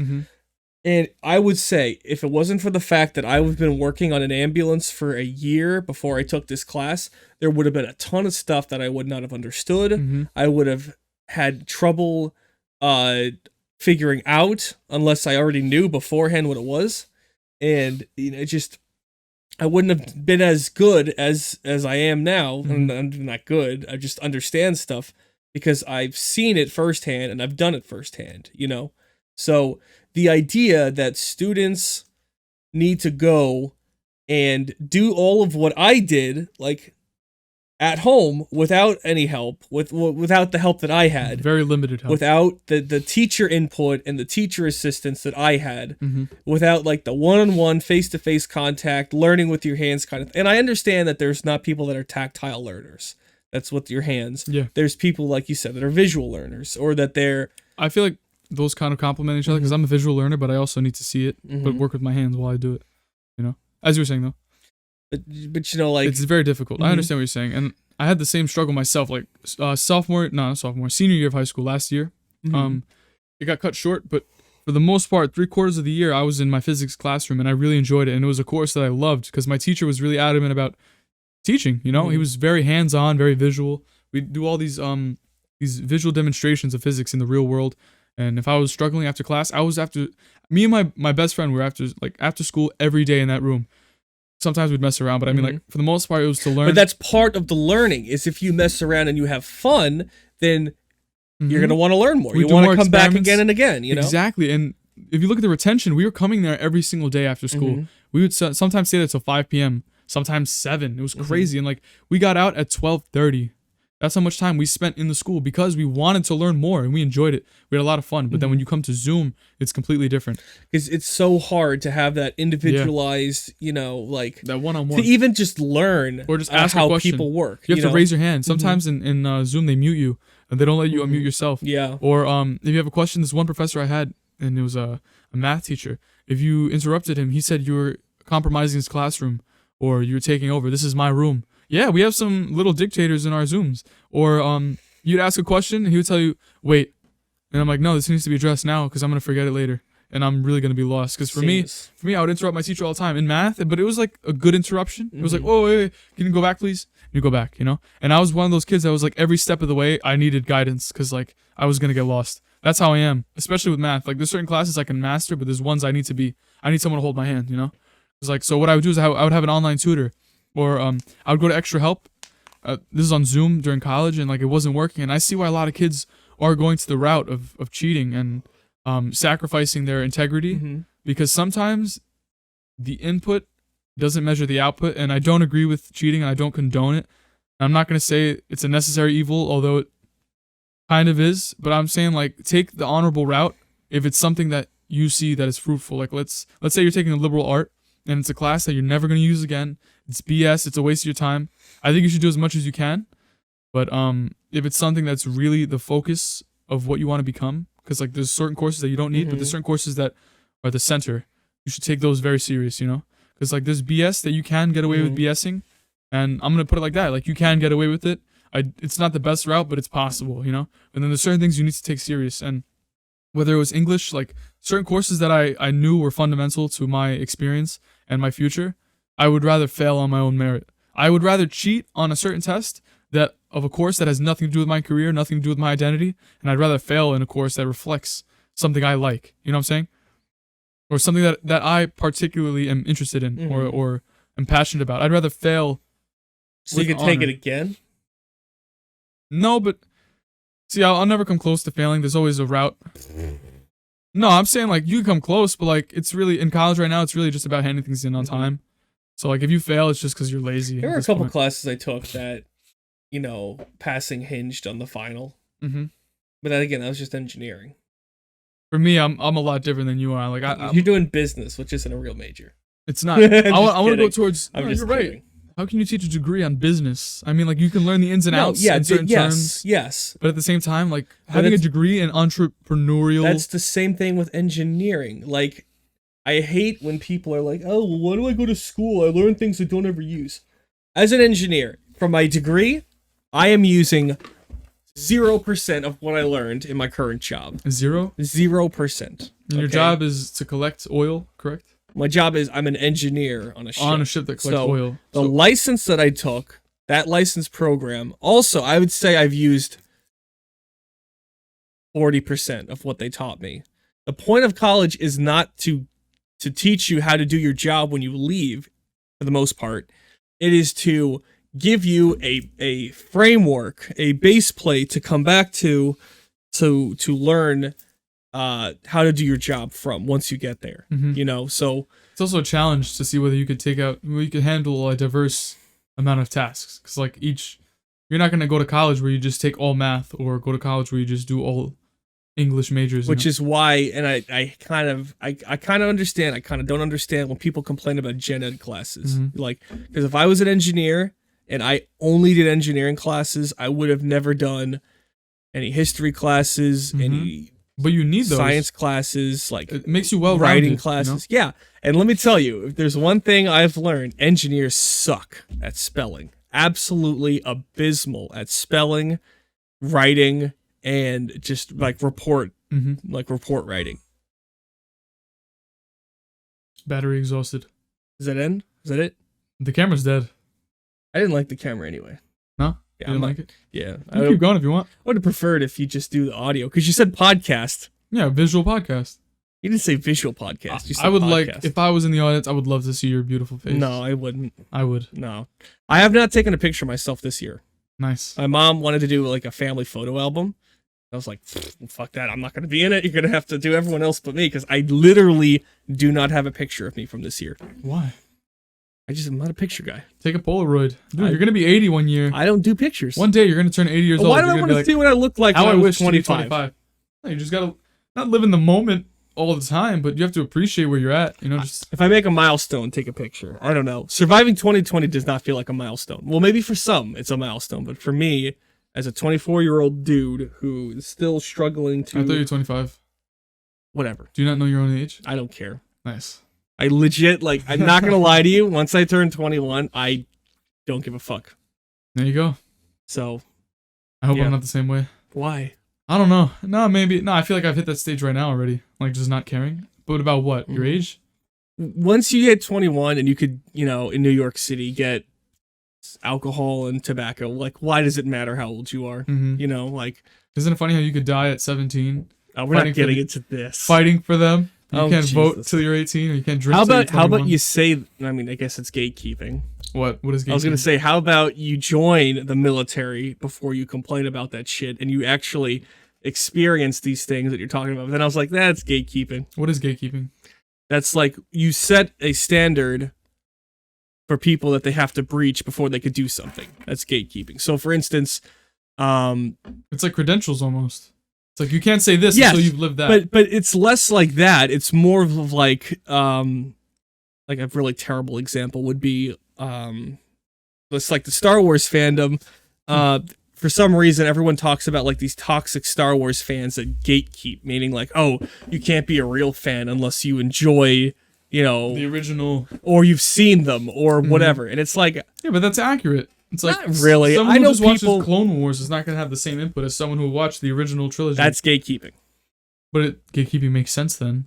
Not really. It does. I mean, like, why? Because of input. If someone doesn't have the certain credentials to speak on, let's say I want to. So you can't be a fan of Star Wars. No, not a fan. Unless that's what I'm talking about. So like, let's say I'm not talking about like their opinion. I'm talking like just the ability to say I am a fan of Star Wars. I like Star Wars. And you say, well, you've only seen the Disney trilogy, so... Let's go to my expertise, right? Okay, go so it's like basketball. If someone in my era would say LeBron James is the greatest, and an old head would say, you never watched Michael Jordan, you don't know what you're talking about, shut up. That's gatekeeping. To an extent, it makes a lot of sense. I'm not a sports guy. I never you can tell someone sports, who says that. But I will tell you that I fucking hate that shit when they're like, oh, well, I'm not watching 50 years of basketball in order to say I'm a fucking fan of basketball. No, but you have to learn the ins and outs and why they respect one so much. I don't give a fuck who the manager's daughter from 1983 was. Do not give a fuck. No one cares either. No one's paying attention to that. I'm saying, but that's like the kind of what about ridiculous if shit. I need my car fixed and someone comes up to me and he's like, I could fix it. I'm like, you're a mechanic? No. Do you have a car? No. Have you seen a machine? That's not gatekeeping. Because that's different. That's credentials. I mean, it's the same standard. No. That principle follows. No, it's not. Because you do different things. What? Explain. I want to hear it. A car requires regulation and legislation to operate. You need to have someone that knows what they're doing to fix your car. All right, so let's say legislation aside, what's a trade you could have without legislation? Let's say Nothing. Okay. Literally nothing. Let's say someone who lives in the woods, right? I'm going camping and I want to build a table. And I meet some guy who's fishing and he says, I could build you a table. And I'm like, do you build tables? And he's like, no, I fish all day, every day. I've never built a table in my life. I'm going to be like, well, sir, you don't really have the credentials nor the experience to speak on this. Okay. So we're going to leave you out. Is that gatekeeping? No. But kind of aligns with what you were saying. No. I'm talking more social. Okay. Social gatekeeping. Like you just can't affiliate? Because there will be people that do say what you're saying is gatekeeping. You can't, like, It probably the fact that the government can say you cannot be a welder unless you have a welding license, that's gatekeeping. Or the fact that you cannot purchase a firearm because you don't have a gun permit, that's gatekeeping. And that's like not illegal, but that's like against your right, your First Amendment right, freedom of speech or whatever. It really is now that you say that, yeah. Who are they to make a regulation? Yeah, so I'm talking about social gatekeeping, which is stupid. As in the Star Wars fan saying that another Star Wars fan isn't a real fan because they don't enjoy XYZ. Or they haven't watched XYZ, or they haven't experienced that. Kind of makes sense to me though. Like if someone just praises, like there's like a new basketball player that comes up and like his way isn't really traditional, I would say that's not really traditional basketball. Like, but you're not saying he's not a basketball player. You're just saying that he's not. This is bad. Oh, because there's people who say that like basketball isn't basketball anymore. Like football is no longer football. All right, I have no input on this because I do not watch basketball. Football right now, you can't. You could barely hit a quarterback, and the original goal of the game was to sack his ass, like run through him. You know, what I'm talking like pancake. I do not have any idea what you're talking about. Football was all about destroying the quarterback. You know, just getting to the ball and hitting the guy. I will take your word for it. And there's people that say I do not know. There's people that say now that like football is no longer football. I don't think I could name a single football player right now. Yeah, you can. Tom Brady. Exactly. I was about to say number 12. And that's the only reason because I watch a guy that makes like mock. You know, zebra something on YouTube. No. Do you know Bob Menery? No. Well, Chuck. We got a fucking crazy one here. No. He has an announcer voice. Tom Brady. And the Smack Pack. Mac. Did you get the Smack Pack? Mac. You fat? I fatted Mac. How much time you got left? However much time you want. I just have to visit my grandparents today. I mean, the camera died if you want to wrap it up. I don't care. You seem to want to get me out of your house. No? You can still say what's up to my pops. He didn't see you before. He's probably done right now. You want to go up? You want to here? Oh, we're signing off? Sure. Okay. If you want to. I have no pluggables. What does that mean? What's a pluggable? Do you not run a podcast? Have you ever listened to a podcast before this? Yeah, Joe Rogan. And he doesn't at the end? Joe Santagato? No, what's the He doesn't at the end be like, how can people reach you? How can people reach you? Okay. Plug-in. I just said I don't have any... I thought you were talking about like a tangible plug-in. No explicit words used. Unless you have any other plugs. I don't know. Did we accomplish what we came here for? It was really just to talk and have more Just input. the bullshit? No, just to learn about you. You gotta bring me White Claw next time. I can't drink. I'll bring you I know, it's for me. There you go. Because You said White Claws? Oh, God. What? That's your go-to? I have 3 sisters, all white. What do you think So do I. in my house? I don't drink White Claws. Because your sisters are like 16. No. 21. 19. Okay, that's one sister that can drink. 13. Okay. 15. So out of your 3 sisters, only one can drink. I have 3 sisters that can drink. Are you one of them? That's 4. I'm not a sister. Yeah, you are. I identify as a male. There you go. You have no plugins? No Instagram, Facebook? Nope. Snapchat, email? Nope. Station? Email? Station? If your friends want to email me, they could email me. What's your email? I have like 10. I don't even know which one. Antonio Bartalini at gmail.com. Yeah. Is that one of them? No, it's antonio.s.bartalini@gmail.com. Can't wait for the hate mail from your 400 views on YouTube. It's getting there. It's more than I expected, not gonna lie. It hit 400? Which one? The first one. Okay. That was First my one buddy. was like He's a 4:30. campaign manager for a local councilman. I watched your latest one, and it's like 200 I have a something. 4-hour one coming out. That was like 3 weeks old. Yeah. Maybe you should trim it down. No, not doing that. Why not? You should trim this one down. Nope. Yeah. Nope. So what are you editing? What takes you so long? I'm trying to get clips. I'm trying to work my way into kind of reading my social atmosphere. So basically, like, I swear to God, on social media. Okay. And there's reels, there's clips, there's stories, completely different things. In your mind, it all sounds like the same thing. Like, I'm basically just posting, but there's certain. You're trying to grab the feel of the podcast so you could draw people in, Exactly. and then when they watch it, they understand where you're going. Exactly. Wow. You're a man of art, Antonio. A man of art. That's not what you told me when you texted me asking me to do this. You What did I say? specifically said I'm full of useless knowledge. Because you are. You know what? It's useful You know at what? times. Learn orienteering I admire that, merit badge from someone else, because I ain't teaching you. I already have it. I'm Eagle. No, you're not. Yeah. False. How much do you want to bet? I know you're Eagle. I did not go to your Eagle project, but I know you're an Eagle. You were there. I mean, Eagle. You were Court at of my Honor. project. Court of Honor. You came. Court of Honor. Oh, I didn't have one. I didn't either. You just chose not to? No, I was in the Navy at that point. Oh, yeah. I got. What was my your project again? What? What was your project? Oh, my high school's like auditorium. We kind of renovated it. We painted, because this was back when Charlie was like the Eagle coordinator. Yeah. So every project had to have paint. Mhm. So I painted like the back wall of the stage. Nice. Yeah, the stage, and then I like organized all the shit in the Oh, wow. wings, and like put high vis tape on the stairs so people don't fall. Because actually that year, one of the play people, it's actually my ex-girlfriend's twin sister, tripped and like broke her leg or something when they were doing a play because she couldn't see the steps. Damn. So we did high vis tape, and then we set up like a pulley system so they could get things out, because the wings, they had like a second level. Mm-hmm. So we installed like a pulley. Why am I telling you this? Continue. I want to hear this. You don't remember any of this? I don't think I went. I was probably a Weeblo. Maybe not. Well, we did that. No, because I had you as an SPL. I don't know where I was that time. But I didn't go to that one. I went to Mateo's.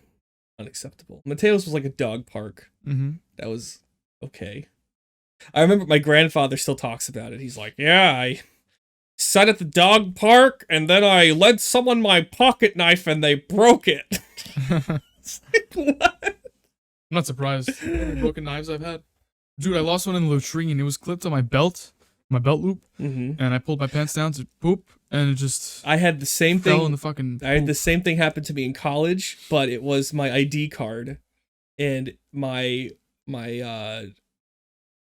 ID that lets me go onto ships. And the next week we were supposed to go out on a ship, and I flushed my ID down the toilet, and I contacted campus PD about it, and they thought I was drunk. Did they press you or anything? What? Did they yell at you? No, they showed up, laughed their asses off at me, and then walked away. I swear to God, that's all they did. They showed up just to be like, "Are you for real? Did you actually flush it?" And they saw me like I was trying to reach into the toilet to pull it out, because it was one of those auto flushers. Mm-hmm. Oh, okay. I was gonna say, how do you just look at it and not retrieve it? Because Was it like in shit? no, You're just peeing? You pee sitting down? I don't remember. Oh, we've learned something today. You pee sitting down, don't you? First off, why does it matter? For the Ah! men that do pee sitting down. You pee sitting down. Now in the morning when I'm tired, before I go in the shower, I pee sitting down. I can't pee sitting down in the I don't turn morning. the lights on. I put my elbows on my knees, put my head down. I'm like, I just take a piss. I can't pee sitting down because then I get backflow. Not backflow. The hell? What's that? When it hits the water, it comes back. They Why am I usually- talking about this? Girl problems, right? Girl problems, right? Yeah. All right, brother man. I think we should end it there. 'cause Yeah, you there's should no definitely visuals. cut the last 10 Alright. seconds of that out. Thank you guys for No one tuning needs to know in. my bathroom It's been habits. real. Catch Antonio Bartalini at antonio.s.bartalini@gmail.com. Yeah, if you figure wanna out send him, figure out how to spell my last name. send him some hate mail. I'll drop it in the description. Yeah, Give him your opinion and ask about cadavers. There you go. it's not Adios. cadavers. Yo, thank you for showing me. How long was that? 4 hours?